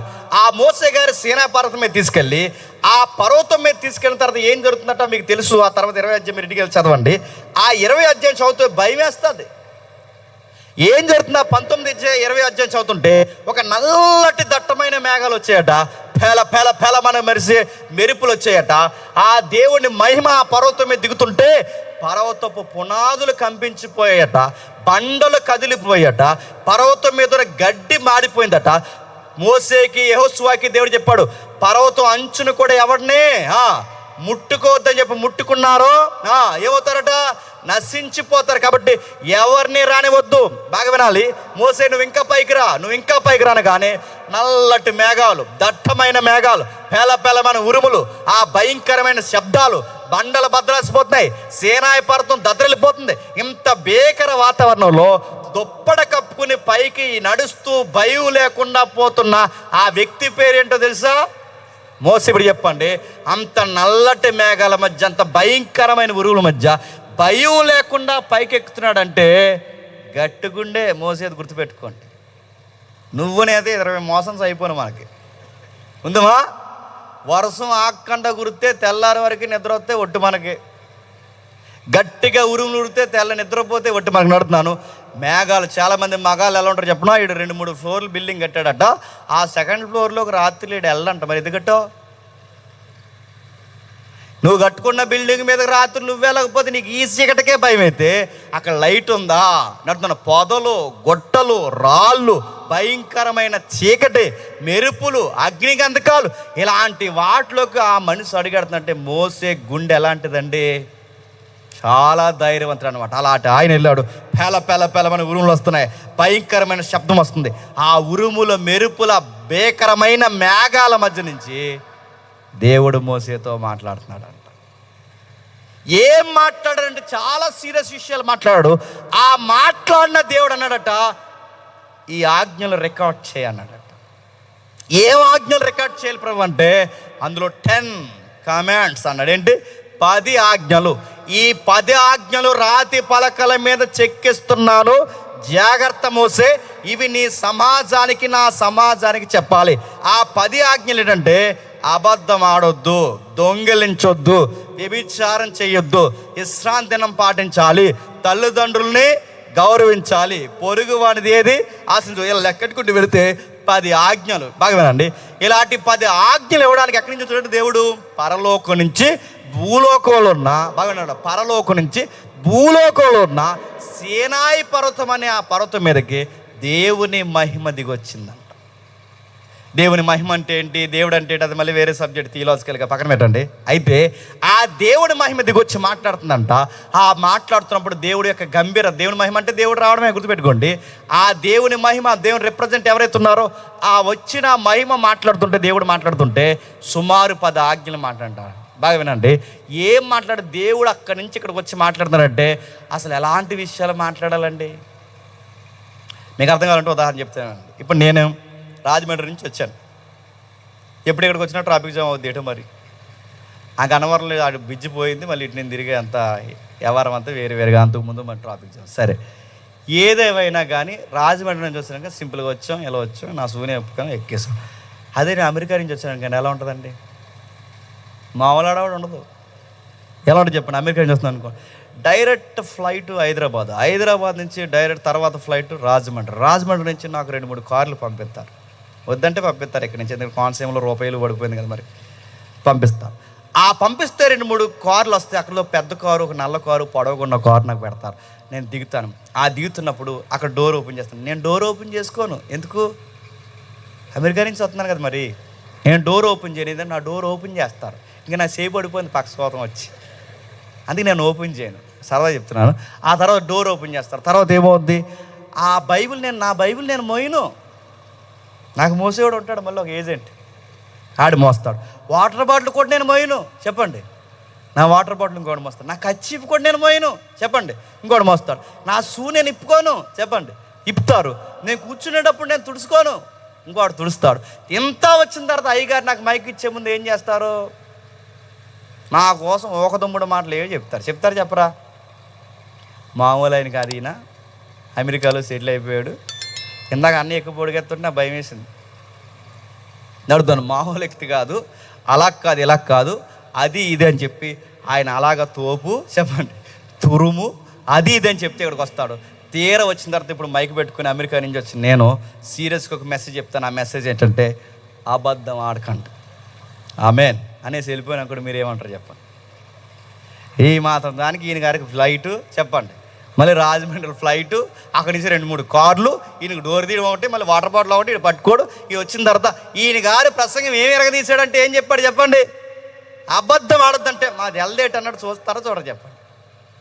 ఇది మీకు అర్థమైతే ఎక్కడో అదృశ్యలోకంలో ఉన్న ఆయన దృశ్యలోకంలో ఉన్న మానవులతో మాట్లాడడానికి సేనాయి పర్వతం ఒక రెఫరెన్స్ని ఎంపిక చేసుకుని దేవుడు అక్కడికి వచ్చి గంభీరమైన మెరుపుల మధ్య దట్టమైన మేఘాల మధ్య వచ్చిన దేవుడు, ఆ దేవుడు మాట్లాడుతూ ఏం చెప్పాడు మోసే కంటే? అబద్ధం ఆడొద్దని చెప్పాడు. నా మాటలు మీకు అర్థమవుతుంది? అంత గంభీరమైన దేవుడు వచ్చి ఇంత సింపుల్ మెసేజ్ చెప్పాడంటే వినడానికి ఏమైనా బాగుందా? కానీ నీకు నాకు గుర్తుపెట్టుకు, అబద్ధం అనేది సింపుల్గా ఉందేమో కానీ ఆ సమాజానికైనా ఈ సమాజానికైనా అబద్ధం అలవాటైపోయింది. మన దేవుడు ఈ చిన్న విషయాన్ని కూడా, అంత పెద్ద దేవుడు భూలోకానికి వచ్చి అబద్ధం ఆడొద్దని చెబుతున్నాడంటే నేను అడుగుతున్నాను, ఎంత సీరియస్ కాకపోతే ఎంత చిన్న విషయాన్ని కూడా ఆయన రేట్ చేసి చెప్తున్నాడంటే వీళ్ళకి ఈ విషయాలు ఏమయ్యాయన్నమాట? అలవాటైపోయాయి. ఇక చెప్పిన అలవాటు అయిపోయిన ప్రశ్నలో ఈ మధ్యకాలంలో ఎక్కడైనా మీటింగ్కి వెళ్తే క్వశ్చన్లు అడుగుతారు. ఆ క్వశ్చన్లు అలవాటు అయిపోయిన ఆ ప్రశ్నలు వాళ్ళ జీవితం, ఆ ప్రశ్నలు వాళ్ళ జీవితం ఏంటో చెప్తుంది. ఆ ప్రశ్నలు ఏంటో తెలుసా? ఆ ప్రశ్నలు అడుగుతున్నారు ఏమని?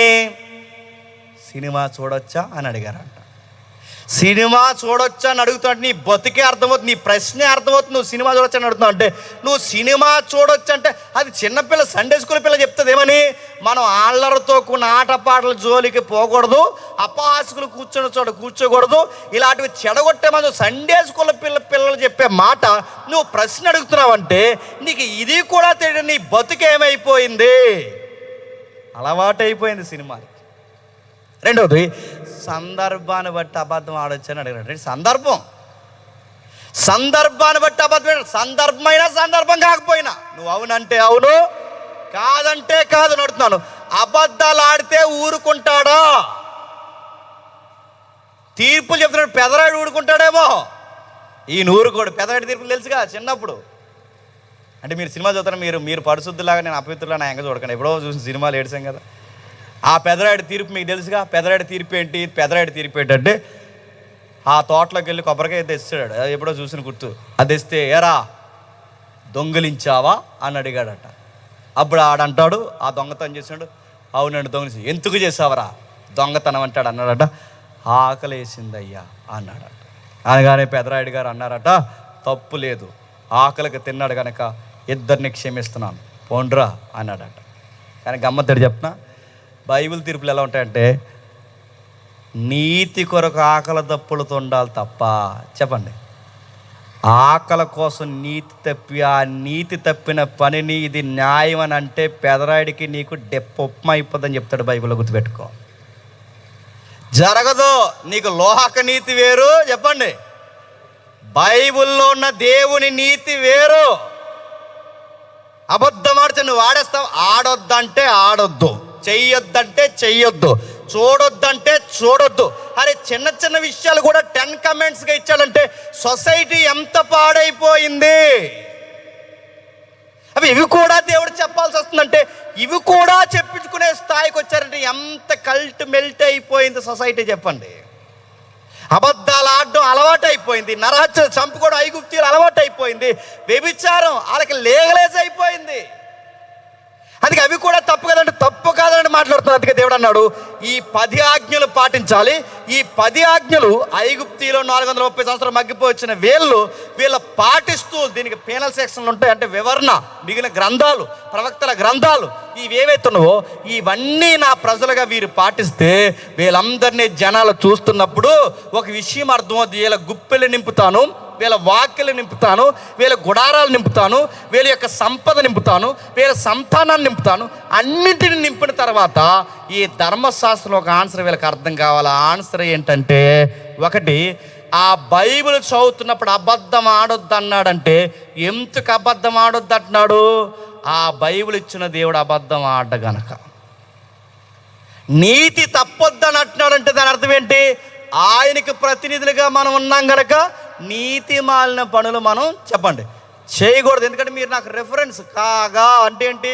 నాకు యాజకులు, నాకు రాజులు, నేను కింగ్ అయితే నా తరపునున్న రిప్రజెంట్లు మీరు, అంటే నేను అక్కడ సర్వాధికారం ఉంటే నా తరపున ఉన్న అధికారులకు మీరు ఉన్నారు.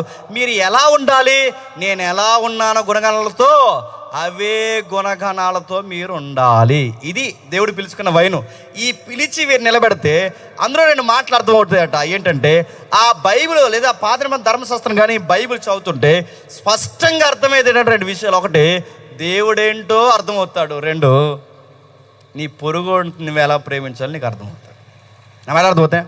అందుకే ప్రభు అయిన యేసుక్రీస్తు, నేను ముగిస్తున్నాను త్వరగానే, ప్రభు అయిన యేసుక్రీస్తు వారిని ఆయన బోధిస్తూ తిరుగుతున్నప్పుడు ఈ ఉపదేశకులు, ధర్మశాస్త్ర ఉపదేశ శాస్త్రులు, పరిశీలనలు అందరూ అడుగుతారు అసలు ఏంటి ధర్మశాస్త్రం అంటే ఏంటి అని అడిగితే ఆయన చెప్పిన 2 మాటలు మనకు తెలుసు. ధర్మశాస్త్రం అంటే ఏంటంటే పూర్ణ హృదయంతో ఒకటి దేవుణ్ణి ప్రేమించడం, 2 నిన్ను వలే నీ పొరుగు వాడిని ప్రేమించడం. ఇదే బైబిల్ అన్నాడు ఆయన. ఆ మాట మీకు అర్థమవుతుంది లేదు? ఇదే ధర్మశాస్త్రం, ఇదే బైబిల్. బైబిల్ అంటే ఏంటి? 1 నీ దేవుణ్ణి ప్రేమించాలి, 2 నీ కళ్ళ ముందు ఉన్నోడిని ప్రేమించాలి. ఈ 2 నెరవేరిస్తే నీ గుడారాన్ని ఆశీర్వదిస్తాడు, నీ ఆరోగ్యాన్ని ఆశీర్వదిస్తాడు, నీ పంటను ఆశీర్వదిస్తాడు, నీ సంతానాన్ని ఆశీర్వదిస్తాడు. ఇప్పటికంటే ఎప్పటికీ ఆశీర్వదిస్తాడు. ఆ ఆశీర్వాదం నీకు రావాలి అంటే నువ్వేం చేయాలి? నా మాట విని నేను చేసిన కార్యాలు జ్ఞాపకం పెట్టుకొని నా కట్టలు నువ్వు పాటిస్తున్నప్పుడు నేను ఇచ్చిన గ్రంథాన్ని నువ్వు జాగ్రత్తగా, చెప్పండి, చదువుకోవాలి. చదివితే ఏమర్థమవుద్ది? చాలా రెఫరెన్స్ నేను చెప్పట్లేదు, ఒక రెఫరెన్స్ మనం చూద్దాం. 19వ కీర్తన, త్వరగా 19వ కీర్తన ఎంత త్వరగా ముగించే ప్రయత్నం చేస్తాం, త్వరగా ముగించే ప్రయత్నం మనం చేద్దాం. 19వ కీర్తన 7వ వచనం నుండి, యెహోవా నియమించిన ధర్మశాస్త్రము యథార్థమైనది, అది ప్రాణమును తెప్పరిల్ల చేయును. యెహోవా శాసనము నమ్మదగినది, అది బుద్ధిహీనులకు జ్ఞానము పుట్టించును. యెహోవా ఉపదేశములు నిర్దోషమైనవి, అవి హృదయమును సంతోషపరచును. యెహోవా ఏర్పరిచిన ధర్మము నిర్మలమైనది, అది కన్నులకు వెలిగిచ్చును. యెహోవా యందైన భయము పవిత్రమైనది, అది నిత్యము నిలుచును. యెహోవా న్యాయ విధులు సత్యమైనవి, అవి కేవలం న్యాయమైనవి. ఏమర్థమైంది? ఏం అర్థం లేదని అర్థమైంది. ఏదో ఉంది అక్కడ, బాగానండి. అక్కడ కొన్ని పదాలు నేను చదువుతాను చూడండి. ధర్మశాస్త్రము యథార్థమైనది 7వ వచనంలో, అదే 7వ వచనంలో మాట యెహోవా శాస్త్రం అంటే ధర్మశాస్త్రమే. ఆ ధర్మశాస్త్రం నమ్మదగినది, ధర్మశాస్త్రం నిర్దోషమైనది.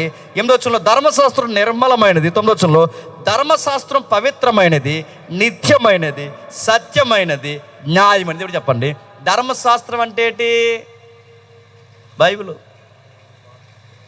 దేవుని యొక్క గ్రంథం బైబిల్ ఏదైతే ఉందో, ఈ బైబిల్లో ఏమన్నాయంటే క్వాలిటీసు? యథార్థత, చెప్పండి, నమ్మకము, నిర్దోషత్వము, నిర్మలత్వము, పవిత్రత, నిత్యము, సత్యము, న్యాయము, న్యాయ విధులు. నడుతున్నాను, కిందికి రాస్తున్నాడు, తేనె లాంటిది, బంగారం లాంటిది. ఇప్పుడు బాగా అడుగుతున్నాను, మీరు జాగ్రత్తగా వినండి.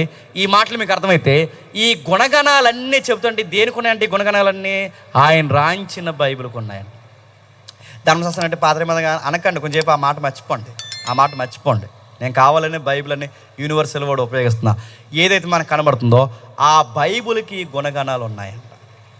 పాత నిబంధన గ్రంథానికి గుణగణాలు ఉన్నాయట. ఆ గుణగణాలు యథార్థత, నమ్మకత్వం, నిర్దోషత్వం, నిర్మలత్వం, పవిత్రత్వం, సత్యం, న్యాయం, ఇవన్నీ ఏవైతే ఉన్నావో ఆ గ్రంథానికి ఉన్నాయి. ఇప్పుడు అడుగుతున్నాను, ఆ గ్రంథానికి అవన్నీ ఎలా వచ్చాయి? మిమ్మల్ని అడుగుతాను, చెప్పండి. అవి ఎలా వస్తాయి? అలా వచ్చేసాయి ఆ గ్రంథంలోకి. మీకు చెప్తున్నాను జాగ్రత్తగా వినండి.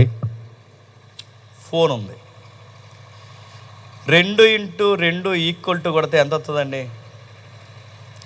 4 రావాలి. నీకు 6 వచ్చిందంటే డిస్ప్లే పోయిందని 4 రావాలి. 2 రెళ్ళు 4. దానికి 2 ఎక్కమే కాదు, 21 అడిగినా చెప్తుందా? చెప్తుందా? 21 కాదు, 100 ఎక్కం అడిగినా చెప్తుంది. ఎన్ని ఎక్కాలు అడిగినా చెప్తుందా? చెప్పదా? దానికి టేబుల్స్ ఎలా వచ్చాయి? దానికి లెక్కలు ఎలా వచ్చాయని అడుగుతున్నాను. దానికి ఎవరైనా టీచర్ గారు బ్లాక్ బోర్డ్ మీద నేర్పించారు 2 రెళ్ళు 4, 2 3 6 అని ఎవరైనా చెప్పారా?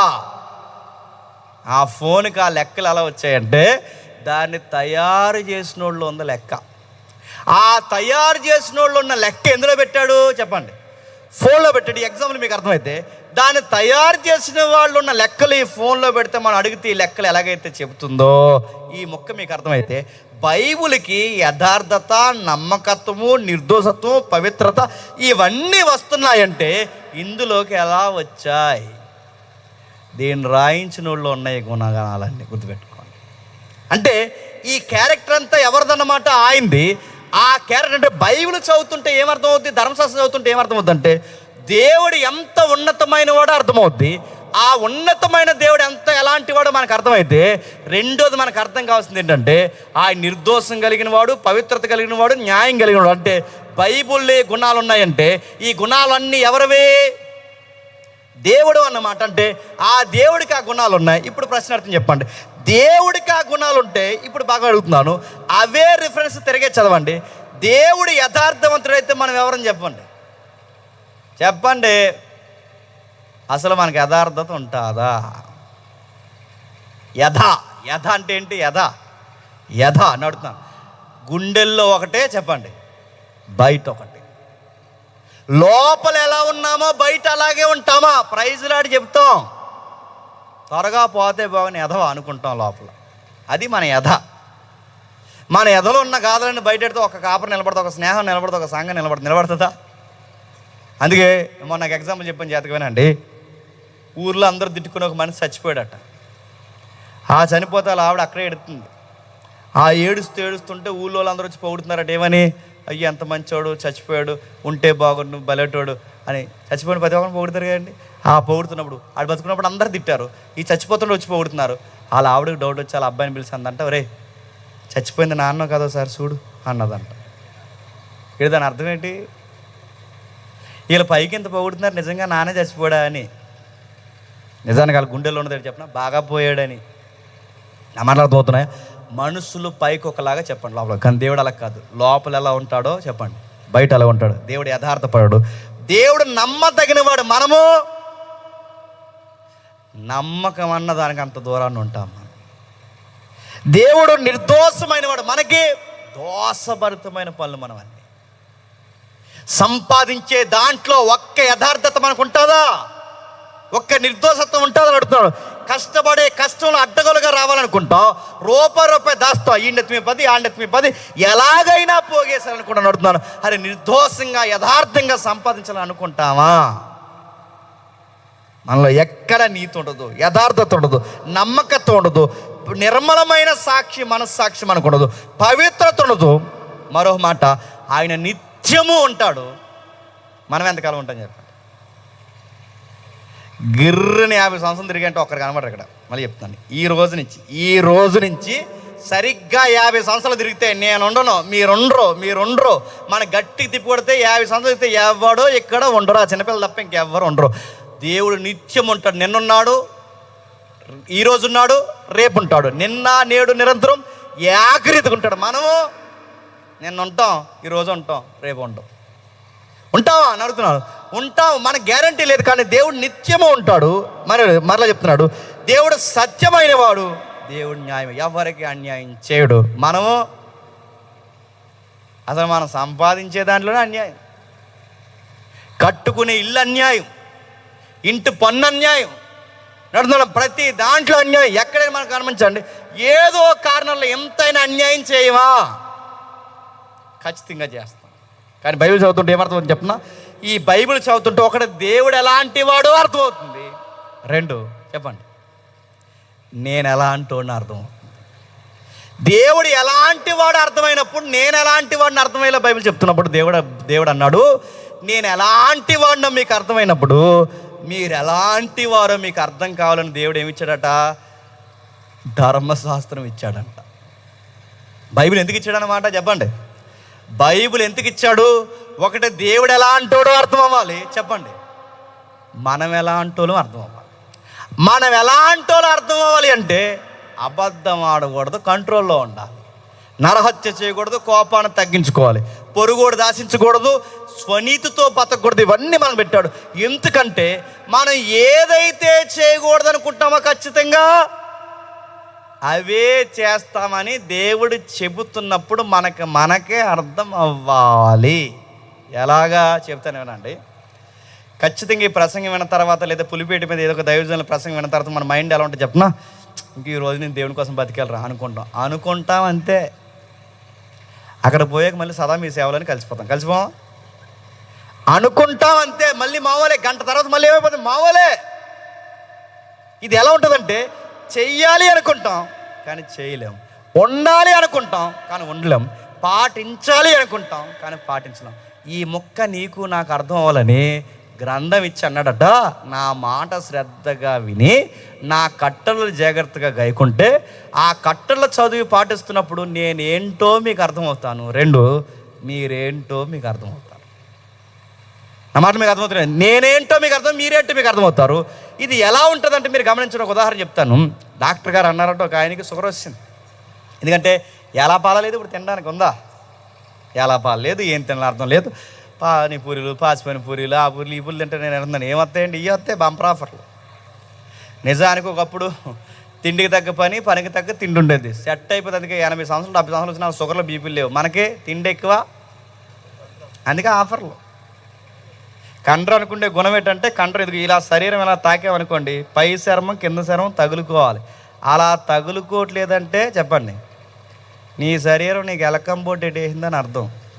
దేనికి? బీపీ, షుగరు, చెప్పండి, అరికాలు మంటలు, పిప్పోలు బాధ, తిన్నది అరకపోవడం, చెప్పండి, కళ్ళు కనబడిపోవడం, ఆఫర్లు ఇవన్నీ.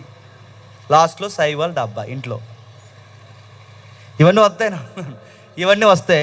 అలాగే వచ్చింది ఒక పెద్ద ఆయనకి, సిస్టమేటిక్గా ఉండరు కొంతమంది. బాగానండి, బిర్యానీలు తినండి, ఎందుకో సందర్భం వస్తుందని చెప్తున్నాను, తినండి. ఎందుకంటే బిర్యానీ లేకపోతే సావుకి బిర్యానీ, పెళ్ళికి బిర్యానీ, మెచ్యూర్ ఫంక్షన్ అన్నీ బిర్యానీ లేకపోతే ఫంక్షన్ కాదు. తినండి, కానీ ఎలా తింటారంటే, ఇప్పుడు బిర్యానీ తిన్నారనుకోండి, నైట్ బిర్యానీ తిన్నారనుకోండి, ఉదయం టిఫిన్ గ్యాప్ ఇవ్వండి, మధ్యాహ్నం భోజనం తక్కువ తినండి. ఇలా సిస్టమేటిక్గా తినండి. తినకపోతే ఏమవుద్ది? ఆఫర్లు వస్తాయి. ఎంత అడేస్తాం బరువు, రాత్రి బిర్యానీ అది ఇంకా అరుగుతూ ఉంటుంది మిషను. ఈ లోపల 4 ఇడ్లీలు అడేస్తాం, అది ఇంకా అరుగుతూ ఉంటుంది. మళ్ళీ మధ్యాహ్నం 12 అయిపోయిందని మళ్ళీ వేస్తాం. నీ మిషన్ అలా తిరుగుతూ ఉంటే ఇది ఎక్కడ పోగేస్తుంది? ఎక్కడ పోగేసి ట్యాంక్ ఎలా పెరిగిపోతుంది. అలా షుగర్ వచ్చింది ఒక ఆయనకి. ఆ వస్తే ఏమైంది?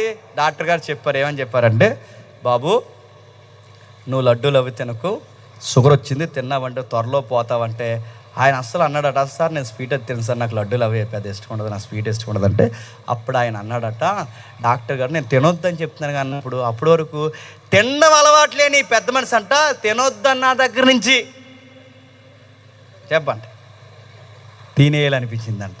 అది మన నేచర్. గుర్తుపెట్టి చూడకూడదు అనుకుంటాం, చూస్తాం. మాట్లాడకూడదు అనుకుంటాం, మాట్లాడతాం. చెయ్యకూడదు అనుకుంటాం, అదే చేస్తాం. నిలబడాలనుకుంటాం, నిలబడం. దేవుడికి మహిమ ఉండాలనుకుంటాం, ఆయన ఎక్కిరించే పనులు చేస్తాం. ఎందుకు ఇలా చేస్తామంటే వాళ్ళ నుంచి వచ్చింది మనకు ఆ స్వభావం. వాళ్ళు ఎవరు? ఆదాము అవ్వ. వాళ్ళు ఎప్పుడైతే డిస్టర్బ్ అయ్యారో ఆ డిస్టర్బ్ అయిన వారి నుంచి మనం వచ్చాం గనక, చెదిరిపోయిన జాతి నుంచి మనం ఉత్పత్తి అయ్యాం గనక, ఆదాము చనిపోయి అవ్వ చనిపోయినా కానీ ఆ స్వభావం మాత్రం పిల్లలకి చెప్పండి నడుస్తుంది. అలా నడుస్తుంది అంటే నడుస్తుంది. అలా వస్తుందా? పెద్దల యొక్క ఆ తీర్థనలు వస్తాయంటే ఎందుకురా వస్తాయి? నేను అడుగుతున్నాను, మీ తాతలకు బట్టబొరలు ఉంటే మీకు వస్తున్నాయా లేదా? వస్తాయి. నేను అడుగుతున్నాను, స్ట్రోక్ వస్తే హాస్పిటల్ అడిగితే చెప్పినా మీ ఫ్యామిలీకి ముందు ఎవరికైనా వచ్చిందని అడుగుతారు. ఎందుకు? డిసీజులే వారసత్వంగా వస్తాయి. గుర్తుపెట్టుకోండి. అరే రోగాలే వారసత్వంగా వస్తున్నాయి. షుగర్లు వారసత్వం ఉంటే వస్తున్నాయి, స్ట్రోక్ వారసత్వం ఉంటే వస్తున్నాయి. నేను అడుగుతున్నాను, బుద్ధులు రావా? వస్తాయి. అందుకే పెద్దోళ్ళు పెళ్లి చేసినప్పుడు ఇటు 7 తరాలు చెప్పండి, ఇటు 7 తరాలు చూస్తారు. ఎందుకు 7 తరాలు? 7 తరాలు ఈ 7 తరాలు ఎవరైనా గజకరణ గోకరణ గడు కుదిరలేనుడు ఉంటే ఆ కుదిరలేనుడు బుద్ధి ఈ పెళ్లి కొడుకు కానీ వస్తే పిల్లని ఏడిపించేస్తారని చెప్పి ఈ 7 తరాలు బాగానే కాపురాలు చేశారని చెప్పి ఆ మగవాళ్ళు అందరూ బాగున్నారు అనుకుంటే అప్పుడు వీటినిచ్చి పెళ్లి చేసేవారు. అది 7 తరాలు చూడటం అంటే. ఇటు 7 తరాలు చూసేవారు. ఏమని? ఈ అందరూ ఎవరైతే ఉన్నారో అమ్మమ్మలు, తాతమ్మలు, అమ్మమ్మలు, నానమ్మలు ఎవరైతే ఉన్నారో అందరూ కుదిరింగానే కాపురం చేశారో రోడ్డు ఎక్కేసే గయ్యాల కంపలు ఎవరైనా ఉన్నారని చూసి ఆ బుద్ధి కనుక పిల్లకి వస్తే మొత్తానికి కాపురాన్ని రోడ్డు ఎక్కించేసి చెప్పి అటు 7 తరాలు ఇటు 7 తరాలు చూస్తారు. ఇప్పుడు అది చూస్తున్నారా? 7 కలిపి 14 లక్షలు ఇమ్మన్నారంట. పోతారు త్వరలోనే కోర్టుకి. నేను అడుగుతున్నాను, 7 కలిపి 14. అది నేచర్. అంటే ఆ పెద్దోళ్ళకి తెలుసు. అందుకే అటు 7 తరాలు ఇటు 7 తరాలు చూస్తారంటే పెద్దోళ్ళు బుద్ధులు వస్తాయి. అందుకే తెలుగులో సామెత చెప్పినా, తల్లి సేను వేస్తే చెప్పండి బిడ్డ గొట్టెని మెయ్యదు, అది సేలోకే దిగుతారు. నేను మళ్ళీ చెప్తున్నాను, మీరు బూతులు మాట్లాడితే మీ పిల్లలు పద్యాలు మాట్లాడరు, బూతులే మాట్లాడతారు. మీరు అక్రమ సంబంధాలు పెట్టుకుంటే మీ పిల్లలు తిన్నమైన సంబంధాలు పెట్టుకోరు, వాళ్ళు అలాంటి వక్ర సంబంధాలే పెట్టుకుంటారు. మనం ఏం చేస్తామో డిఎన్ఏలో నుంచి కూడా నేచర్ ట్రావెల్ అవుతుంది. ఇది మనకు అర్థం అవ్వాలని దేవుడు స్కానింగ్ మిషన్ ఇచ్చాడు. ఆ మిషన్ ఏంటి చెప్పిన? ధర్మశాస్త్రం. ఇది చదువుతుంటే నేనేంటో మీకు కనబడతాను. 2 ఆదాము స్వభావం మీలో ఉందని మీకే కనబడుతుంది. ఇది కనబడినప్పుడు మీరు ఏం చేస్తారంటే పాటించమని దేవుడు చెప్తాడు, కానీ పాటించడం. అబద్ధం ఆడొద్దు అంటాడు, ఆడతాం. దొంగతనం చేయొద్దు అంటాడు, ఏదో ఒకటి చేస్తాం. యథార్థంగా ఉండమంటాడు, ఉండం. నరహత్య అనగానే హత్య చేయంగానే మన కోపం ఎలా ఉంటుంది చెప్పినా, చంపెత్తని ఎదవంటాం. అంటే ఏంటి? ఆల్రెడీ చంపేవాడి మైండ్లో. పోలీసులు వచ్చారు, చట్టం ఉందని ఆగిపోయి కానీ ఎవరిని నేను చేయరంటే నెక్స్ట్ చేసి నువ్వు పని ఏంటి చెప్పండి? చంపుతావు. అంటే నరహత్యలు చేయడానికి కూడా వెనకాడం. నేను అడుగుతాను, కత్తులతో చంపం కానీ మాటలతో చంపుతాను చెప్పండి, చంపుతాం. ఇవన్నీ మనం చేస్తాం. ఏది చేయమంటాడో ఖచ్చితంగా మనం అది చెయ్యం. అది ఎప్పుడైతే మనం చేయలేదో మనకు అర్థమవుద్దట, మనకు గిల్ట్ స్టార్ట్ అవుద్దట. నేను ముగిస్తున్నాను. గిల్ట్ అంటే ఒక అపరాధ భావం. అబద్ధం ఆడొద్దు అన్నాడు, ఖచ్చితంగా నేను అబద్ధం ఆడుతున్నాను. చూడొద్దు అన్నాడు, చూస్తున్నాను. ఈ వాక్యం ఉన్నప్పుడు మన మనసు పనిచేస్తుంది. నాకు తెలిసి చాలామంది మనసులు పనిచేస్తే నిజంగా ఏది చెయ్యొద్దు అన్నాడు అదే చేస్తాం. మన మనస్సు మన మీద నేరస్థాపన చేస్తుంది, నేరారోపణ చేస్తుంది, నేరస్థాపన చేస్తుంది.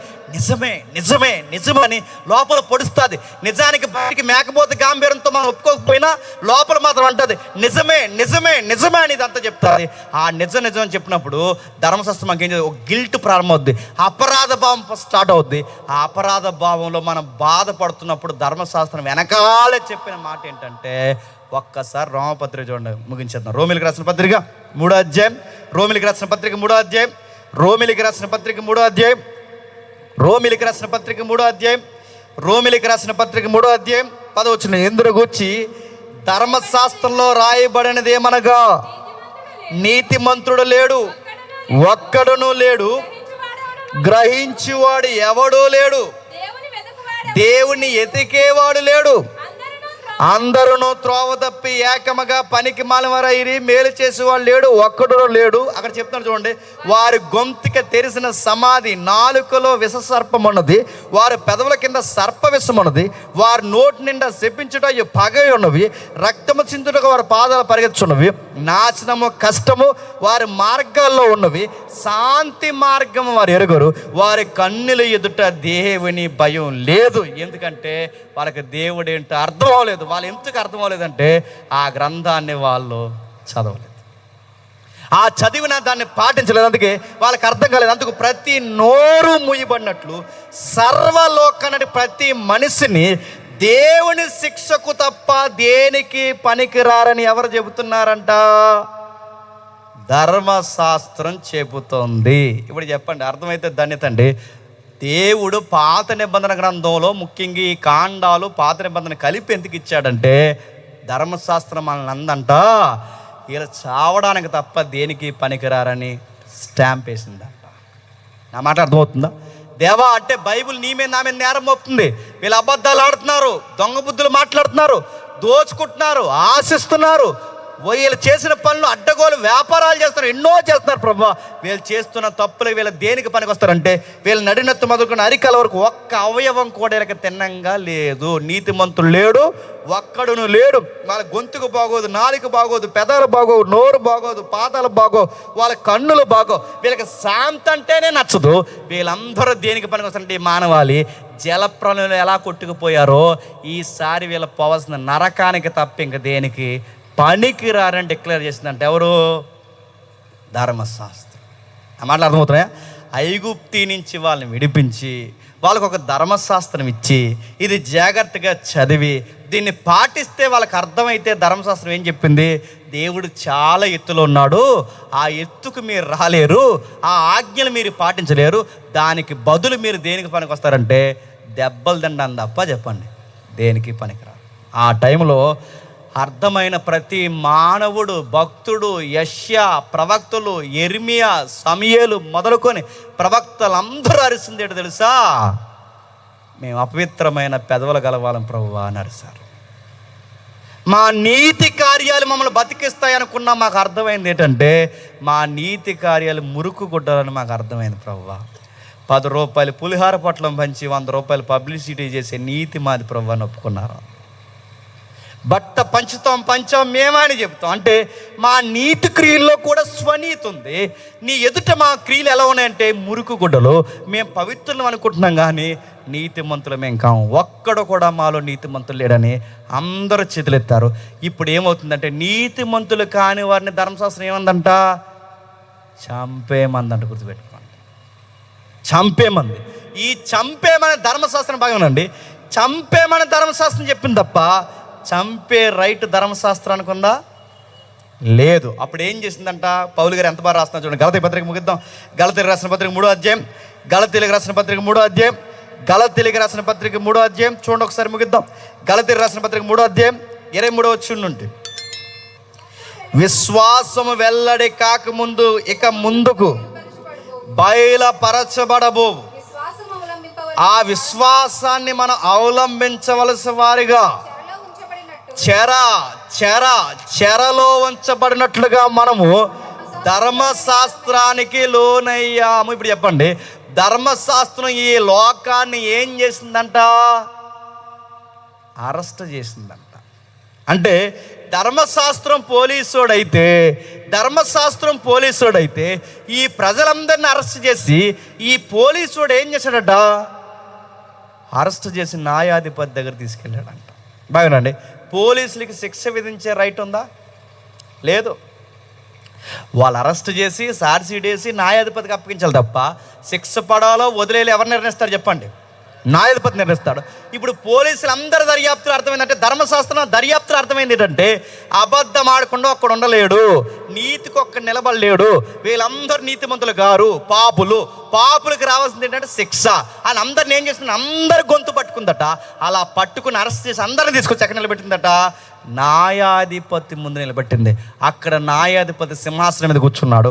ఆ న్యాయాధిపతి ఎవరి కింద చెప్తున్నా చూడండి. అయితే విశ్వాసం వెల్లడైన గనక ఇక మనం ఆ బాల శిక్షకుడు లేదా చెరబట్టిన పోలీసుడి కింద మనం ఉండము, కానీ యేసుక్రీస్తు నందలి మీ అందరూ దేవునికి కుమారులు అవడానికి న్యాయాధిపతి దగ్గర వచ్చారు. ఆ న్యాయాధిపతి పేరు నజరేయుడైన యేసు. ఇప్పుడు ఆయన దగ్గరకు వచ్చాం. ఆయన దగ్గరకు వచ్చి కూర్చోపోగానే ఆయన జడ్జిమెంట్ ఇస్తున్నాడు. ఏమని ఇచ్చాడంటే, ఎస్, ఈ నీతి లేని వాళ్ళందరూ చావడానికి తప్ప చెప్పండి దేనికి పనికిరాడని మరణ శాసనం రాసేశాడు. వీళ్ళ తలంపులతో చేసిన దానికి పనిష్మెంట్ రావాలి, వీళ్ళ చేతులు బలదైన చేతులకు పనిష్మెంట్ రావాలి, వీళ్ళ కాళ్ళు బలదైన కాళ్ళకు పనిష్మెంట్ రావాలి, వీళ్ళ దేహం బలదైన దేహానికి పనిష్మెంట్ రావాలి. జడ్జిమెంట్ ఇచ్చేసాడు. ఆయన ఏమని నడినెత్తి మొదలుకొని అరికాల వరకు వీళ్ళు చేసిన ప్రతి పనికి వీళ్ళకి శిక్ష పడాలని జడ్జిమెంట్ కన్ఫర్మ్ చేశాడు. హడలెత్తిపోయారు, భయపడిపోయారు. ఆ జడ్జి గారు ఎవరైతే యేసుప్రభు ఉన్నాడో ఆయన పక్కకు వచ్చి ఆ జడ్జిమెంట్ ఇచ్చి ఆ ముళ్ళు ఇరిసేసి ఆ పక్కకు దిగొచ్చి ఆ జడ్జిమెంట్కి ఇచ్చిన ఆయన అక్కడికి వచ్చి పాపునైనా మనల్ని పక్కకు తోసేసి ఆ జడ్జిమెంట్ ఆయన మీద వేసుకుని నువ్వు వెళ్ళిపో అన్నాడంట. ఆ మాట అర్థమవుతున్నాయి? నువ్వు వెళ్ళిపో, నీ యొక్క బాధ సాధకాలన్నీ నేను మోస్తాను, నీ యొక్క శిక్షా స్మృతి అంతా నేను మోస్తాను, నువ్వు నెరవేర్చలేని ధర్మశాస్త్రాన్ని నేను నెరవేర్చి ఆ నీతిని చెప్పండి నీకిస్తాను, నీ పాపాన్ని నేను మీదేసుకుంటాను. ఇప్పుడు నువ్వు చేయాల్సింది ఏంటంటే, నేను ఏ అడుగు జాడలో మాదిరి ఉంచిపోయానో ఆ అడుగు జాడల్లో నడు, అంతకుమించి నేను ఇంకేం కోరుకోవట్లేదు అన్నాడు. ఇదంతా చెప్తున్నాడు ఎవరు చెప్పండి? పేతురు గారు. అంటే ఈయన ఎక్కడి నుంచి ఎక్కడికి ముడెట్టాడో చూడండి. దేవుడు చెబుతున్నాడు ఏమని? కాగా ఆ ఎవరైతే వాక్యాన్ని బోధించిన ప్రారంభంలో ఉన్న పాత నిబంధన భక్తులు ప్రవక్తులు ఎవరైతే ఉన్నారో, ఇశ్రాయేలు ఎవరైతే ఉన్నారో వాళ్ళే వాక్యానికి అవిధేయులు అయ్యారు. వాళ్ళని దేవుడు ఎలా నిలబెట్టుకున్నాడంటే, సమస్త దేశాలు మిమ్మల్ని చూడాలి, చూసి మిమ్మల్ని అడగాలి, అది మీ పంటలు బాగుంటున్నాయి, మీ సంసారాలు బాగుంటున్నాయి, మీ ప్రవర్తన బాగుంటుంది, మీ పిల్లలు బాగుంటున్నారు, మీ ఆరోగ్యాలు బాగుంటున్నాయి, ఎంత బాగా మీరు ఎలా ఉండగలుగుతున్నారంటే ఇశ్రాయేలు చెప్పాలి ఏమని? ఆ దేవుణ్ణి బట్టి మేము ఉంటున్నామని. ఇప్పుడు అలా చెప్పాల్సిన ఆ రాయల్ ప్రీస్ట్గా ఉండాల్సిన ఆ బాధ్యత ఇప్పుడు దేవుడు ఎవరి భుజాల మీద పెట్టాడు చెప్పనా? క్రైస్తవులైన మన భుజాల మీద పెట్టాడట. వాళ్ళ చెయ్యని పని ఇప్పుడు ఎవరు చేయాలి చెప్పండి? ఆ మాటలు మీకు అర్థమేం లేదు. వాళ్ళు చెయ్యని పని ఎవరు చేయాలి? మనం చెయ్యాలంటే ఇప్పుడు మన పంటలు పండాలన్నా, మన కడుపులు నిండాలన్నా, మన పిల్లలు బాగుండాలన్నా, మన ఆరోగ్యాలు బాగుండాలన్నా మనం ఎవరికి రిప్రజెంట్గా ఉండాలట? రాజులైనా చెప్పండి. ఏ రాజుకి? నజరుడైన రాజు ఉన్నాడే, ఆ రాజుకు నువ్వు రాజులు ఉండాలి. రాజు అనగా నువ్వేం చేస్తున్నావు? గుర్రాలు వేసి తిరుగుతున్నావు. నువ్వు రాజు అనగా సూట్లు వేసి తిరుగుతున్నావు, రాజు అనగా కార్లు వేసి తిరుగుతున్నావు. రాజు అంటే ఏంటి? ఆయన ఎలా ప్రేమించాడో చెప్పండి, అలాగే ప్రేమించాలి. ధర్మశాస్త్రం ఏం చెప్తుంది? ఒకటి దేవుణ్ణి ప్రేమించాలి చెప్పండి, రెండు నీ పొరుగుడిని ప్రేమించాలి. ఎలా ప్రేమించాలి కింద చెప్తున్నాడు చూడండి. ఒకప్పుడు చెప్తున్నాడు దేవుని ప్రజలైతే, ఒకప్పుడు మీకు దేవుడు లేడు, ఒకప్పుడు కనికరింప లేదు, ఇప్పుడు కనికరింపబడ్డారు. ఇప్పుడు కనికరింపబడిన వారు అయితే ప్రియులారా, పరదేశులు యాత్రికులై ఉన్నారు కనుక ఆత్మకు విరోధంగా పోరాడండి, శరీర విషయాలను విసర్జించాలి. మీరు అన్ని జనుల చేత విసర్జింపబడ్డారు, దేశంపడ్డారు, దుర్మార్గులను దూషింపబడ్డారు. సత్క్రియ ఇప్పుడు ఎవరైతే మిమ్మల్ని దూషించారో ఇప్పుడు జాతకమేనండి, ఆ దూషించిన అన్ని జనులందరూ మీ సత్క్రియలు చూసి ఏం చేయాలట? మీ దేవుణ్ణి మహిమపరచాలి. ఎలా క్షమించగలుగుతున్నారా? మీకు అన్యాయం చేసినను కూడా ఎలా క్షమిస్తున్నారా? అరే మీకు కలిగిన దాంట్లో ఎలా తీసి పెడుతున్నారా? మాకు 10 రూపాయలు ఇవ్వాలంటే మనసు విలవిల్లాడిపోతుందిరా, కానీ మీకు 2 వస్త్రాలు కలిగి ఒక వస్త్రం మీరు ఎలా ఇచ్చేస్తున్నారా? మీ డబ్బులు ఎలా పంచుతున్నారా? మీ బట్టలు ఎలా పంచుతున్నారా? మీ ధాన్యం ఎలా పంచుతున్నారా? మీ సంఘం ఎంత యూనిటీ ఎలా వస్తుందని కానీ మీరు చెప్పాలి. ఏమని చెప్పండి? మా దేవునికి మహేంగా ఉండడానికి దేవుడు మమ్మల్ని పిలుచుకున్నాడని చెప్పాలి. కానీ కోనసీమలో ఏం చేశారట? సందాలు వడ్డీకి ఇస్తారంట. పోతాయి త్వరలో ఈ సంఘాలని నేను చెప్తున్నాను. అసలు సందా అంటే ఏంటి? ఏం పెద్దమ్మలో ఉన్నవే అని అడిగి మందులు లేవా? ఇదిగో సంఘంలో ఉన్న డబ్బులు పట్టుకెళ్ళి ఈ మందులు కొనుక్కో అనాలి. అది చూపించడానికి దేవుడు మనం పిలిచాడంట. పిల్లకి పెళ్ళి లేక బాధపడుతున్నా, పెద్ద అయినా కంగారు పడుకు, ఆ పిల్లకి పెళ్లి చేయడానికి డబ్బులు ఎదుగో సంఘంలో డబ్బులు కుదిరినప్పుడు ఈ పట్టుకెళ్ళని చెప్పి వాళ్ళ పెళ్ళికి మనమే సపోర్ట్ చేయాలంట. బట్టలు లేని వాడికి మనమే సంఘం బట్టలు పెట్టాలి, మనమే ఆదరించాలి. సంఘం అంటే ఏంటి చెప్పినా అంతా పోగేసుకుని 30% నైట్కి భోజనం పెట్టేసుకోవడం కాదు. సంఘం అంటే ఏంటంటే లేని వారికి వారి వారి అక్కర తీర్చాలి. ఎమ్మెల్యేకి మతిపోవాలి, ఎంపీకి మతిపోవాలి, ముఖ్యమంత్రికి మతిపోవాలి. అరే ఇంత ఇలాగ ఒక నాయకుడు లేడు, ఒక కాపర్ లేడు, ఒక రాజు లేడు, ఇంత యూనిటీగా మీలో మీకు ఈ అక్కర్లు మీరు ఎలా తీర్చుకుంటున్నారంటే ఎమ్మెల్యే గారికి గట్టిగా వినబడాల్సిన సౌండ్ ఏంటి చెప్పనా, మా దేవుని వలన మేము ఇంత యూనిటీగా ఉంటున్నామని గట్టిగా వినబడేలాగా ఆయన పేరు మీరు చెప్పాలి. ఉందా యూనిటీ? పాంప్లెట్ మీద పేరే లేదని కోపమించారంట, పాట ఇవ్వలేదని వచ్చేవారి నుంచి సంఘానికి రానన్నాడు. గొప్ప సంఘమే. అలా అర్థమవుతున్నాయా? అన్యజనులు ఏ విషయంలో అరే ఒకప్పుడు మీరు మాలాగే గొడవ పెట్టుకుంటున్నారు, మాలాగే ఉన్నారంటారు, కానీ ఇప్పుడు ఇన్ని గొడవలు రాకుండా మీరు ఎలా ఉంటున్నారు, ఎంత సిస్టమేటిక్గా ఎలా ఉంటున్నారు. నేను మళ్ళీ అంటున్నానండి, ఇంత సిస్టమేటిక్గా మనం జీవిస్తే, దేవుడు కోరుకున్నట్టు మనం జీవిస్తే, నన్ను అడిగితే మనకు పంచాయతీ ప్రెసిడెంట్తో పని ఉండదు చెప్పండి, ఎమ్మెల్యేతో పని ఉండదు, మన పనుల్లో ఎవరితో చెప్పండి, నజరేయుడైన యేసుతోనే. గుర్తుపెట్టుకోండి, ఆయనే మనకి కింగ్గా ఉంటాడు, ఆయనే మనల్ని పోషిస్తాడు, ఆయనే నన్ను నడిపిస్తాడు అంటే ఆయన చెబుతూ ఏమంటాడు చూడండి 15 ఏలనగా మీరు యుక్త ప్రవర్తన గలవారే, అజ్ఞానంగా మాట్లాడే అన్యుల నోర్ల మూర్ఖుల నోర్లు మీ ప్రేమతో సత్ప్రవర్తనతో మీరు ఏం చేయాలి చెప్పండి, నోరు మోయించాలి. ఇప్పుడు చెప్పండి, నోరు ఎలా మోయించాలండి? మార్చేహారు ఈ వాక్యాన్ని అందుకే చెప్తున్నాను నేను. నోరు ఎలా మోయించాలి? మీ ప్రేమతో, అనురాగంతో, తగ్గింపుతో, మీ యొక్క చూసే విధానంతో, సహోదర ప్రేమతో, దేవుడు పొరుగువాడి పట్ల మీకున్న ప్రేమతో మీరు ఏం చేయాలి? ఈ ప్రేమను చూస్తున్నప్పుడు పొరుగుడు అనాలట, చాలా ఒక్క మాట కూడా మనం కూడా నోటి మీద వేలేసుకుని వాళ్ళని అనడానికి మనం సరిపోరు అనుకోవాలట. కానీ మనం ఏం చేస్తాం? యుక్త ప్రవర్తన గలవారే వాళ్ళు నోరు మూయించండి అంటే మన వాళ్ళు అన్నారంట, రారా చూసుకుందాం అన్నారంట. నోరు మూయించడం అంటే అర్థం గొడవ దిగమని కాదు, ఓడి చెప్తూ ఒకటి అర్థమవుతుంది మన వాళ్ళకి. నోరు ముంచడం అంటే వాడితో కొడతారు, సై అంటే సయ్యమని కాదు, ఆడి శంప మీద కొడతాను, నీ శంప మీద కొట్టమని కాదు, ఆడి శంప మీద కొట్టినాను, కుడి శంప జీవించి ఎన్నిసార్లు కొట్టిన మౌనం ఉండిపోతావు చూసావా? నీ యుక్త ప్రవర్తన ఆడి నోరు మూయించేస్తావు. మనోళ్ళు ఏం చేశారు? తొడగొట్టి చెప్పండి, భుజం కొట్టి రారా చూసుకుందా, నువ్వెవడ మమ్మల్ని పాంప్లెట్లు పంచకుండా ఆపడానికి అన్నారంట. గొప్ప ప్రవర్తనే. నా మాట మీకు అర్థమవుతుంది లేదో? ఈరోజు మీ దేవుడో మా దేవుడు తేలిపోలు రారండి. ఏ దేవుడు నడుతూ ఇంటికి పిలిచాడు మనల్ని? రోడ్ల మీద పాంప్లెట్ల కోసం గొడవ, రోడ్ల మీద దేవుళ్ళ కోసం ఇంటికే మనం పిలిచాడు. ఈ తగ్గింపు ఏంటి? ఈ ప్రేమ ఏంటి? అరే ఎదుటోని శత్రువు కూడా ఏంటి హాని చేయని ఈ స్వభావం ఏంటని ఆ బయటోడు చూస్తున్నప్పుడు అనుకోవాలి, ఇంత ఇలా మీరు ఎలా ఉండగలుగుతున్నారా? మీ సంసారాలు ఎంత బాగున్నాయిరా? మీ పిల్లలు ఎంత బాగున్నారా? మీ చదువులు ఎంత బాగున్నాయి? ఇంత బాగా మీరు ఎలా ఉండగలుగుతున్నారు అన్నప్పుడు మీరు చెప్పాలి, ఈ బైబిల్ మమ్మల్ని మార్చింది, ఈ దేవుడు మమ్మల్ని కట్టాడు, ఈ దేవుని వల్ల మేము ఎమ్మెల్యే వాళ్ళు, ఎంపీ వాళ్ళు, ముఖ్యమంత్రి వాళ్ళు బతకలేదు, ఎవరో బతుకుతున్నాం? ఈ దేవుడి వల్ల బతుకుతున్నాం. ఒక ఆన్సర్ బయటకు వెళ్ళాలి.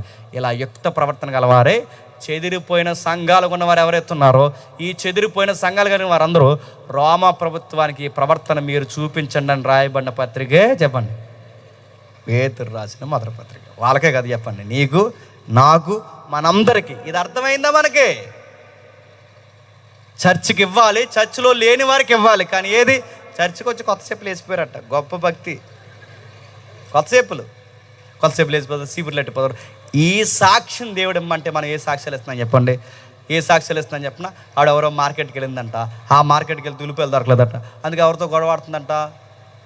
యేసు ప్రభుతో గొడవాడుతుంది. ఏమని? ఉల్లిపాయలు దొరకకుండా చేసేవేంటి అంటే, నేను తీసుకెళ్ళకపోతే ఉల్లిపాయలు దొరకకుండా చేస్తామని. ఎవరితోని?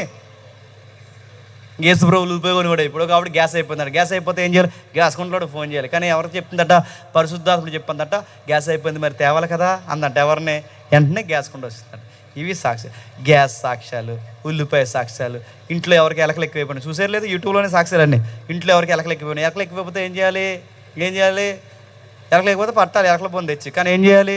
ఎలకలు ఎక్కువైపోయిన ప్రభావ ఏం చేయమంటావంటే దేవుడు 3 పిల్లిని పంపించాడు. ఈ ఎలకల సాక్ష్యాలు, సీపురి సాక్ష్యాలు, ఉల్లిపాయ సాక్ష్యాలు, గ్యాస్. ఇది కాదు మన సాక్ష్యం అంటే. మన సాక్ష్యం ఏంటి చెప్పిన? ప్రేమ, అనురాగం, తగ్గింపుతనం, ఇతరులను అత్తుకోవడం, మనకు లేకపోయినా బయటోడికి పెట్టడం. అరే సంఘం అంటే ఏంటంటే, ఏ ఆటో యూనియన్లోను, ఏ మహిళా సంఘంలోను, కుటుంబంలోను ఎక్కడ దొరకని ఆదరణ ఆ గుంపులోకి, సంఘంలోకి పోతే దొరుకుతుందని ఒక సగటు మానవుడు కనిపించాలి. ఎందుకంటే ఎక్కడ 2-3 ఆయన నామాన్ని కూడుకుంటారో ఆయన ఉంటానని మాటించాడు. ఆ సంఘంలో ఆయన ఉన్నాడు కనుకే ప్రేమ ఉందని చెప్పుకోవాలి. ఉందా? అలా ఉంటే నేను చెప్తున్నాను, ఈ జీడిఎం సంఘాన్ని దేవుడు మరింత మహిమపరచును గాక. అలా ఉంటే మీ కుటుంబాన్ని దేవుడు ఆశీర్వదించును గాక. అట్టి ప్రేమను మీకు దయచేసి ఈ చుట్టూ ఉన్న సంఘాలకి మీరే ఆశీర్వాదకరమైన సంఘం అవును గాక. Amen, amen, amen. ప్రార్థన చేసుకుందాం. ప్రేమగల తండ్రి, కృపగల దేవ, ఎవరికి ఈ సంగతులు అర్థమయ్యే తెలియదు తండ్రి. క్లుప్తంగా కొన్ని సంగతులు మాతో మాట్లాడినందుకు మీకు స్తుతులు తండ్రి. నిజానికి మా మీద ఇంత బాధ్యత ఉందన్న సంగతి మాకు తెలియదు దేవా. ఇశ్రాయేలీలు ఎలాగైతే చెడగొట్టారో అదే బాధ్యతను మా మీద పెట్టినది ఎరుగక తండ్రి నిర్లక్ష్యంగా మేము ఉన్నందుకు మమ్మల్ని క్షమించండి, ఆశీర్వదించండి, బలపరచండి, ప్రేమను రాగాలతో నడిపిస్తున్న అధ్యక్షుల వారిని, దైవజనుల్ని, ఏదికి మీద ఉన్న ప్రతి పెద్దని తండ్రి బలపరచండి. వారి ద్వారా మాదిరిని మరింత కనపరచండి. వారి కుటుంబాలను కట్టండి, వారి ఆరోగ్యాలు కట్టండి. మేము తిరిగి వెళ్తున్నాం, క్షేమంగా నడిపించండి. మరలా మేము కలుసుకునే దాన్ని తెవ్వండి. మమ్మల్ని ప్రేమిస్తున్న కుటుంబాలు ఎవరైతే మనం దేశించుతని మన శత్రువులుగా భావిస్తున్నారో వారిని అందరినీ దీవిస్తారని కోరుతూ, మా శత్రువులను, మిత్రులను అందరూ మీ చేతులకు అప్పగిస్తూ క్రీస్తునామని ప్రార్థన సమర్పిస్తున్నాం తండ్రి. Amen, amen, amen. సరే.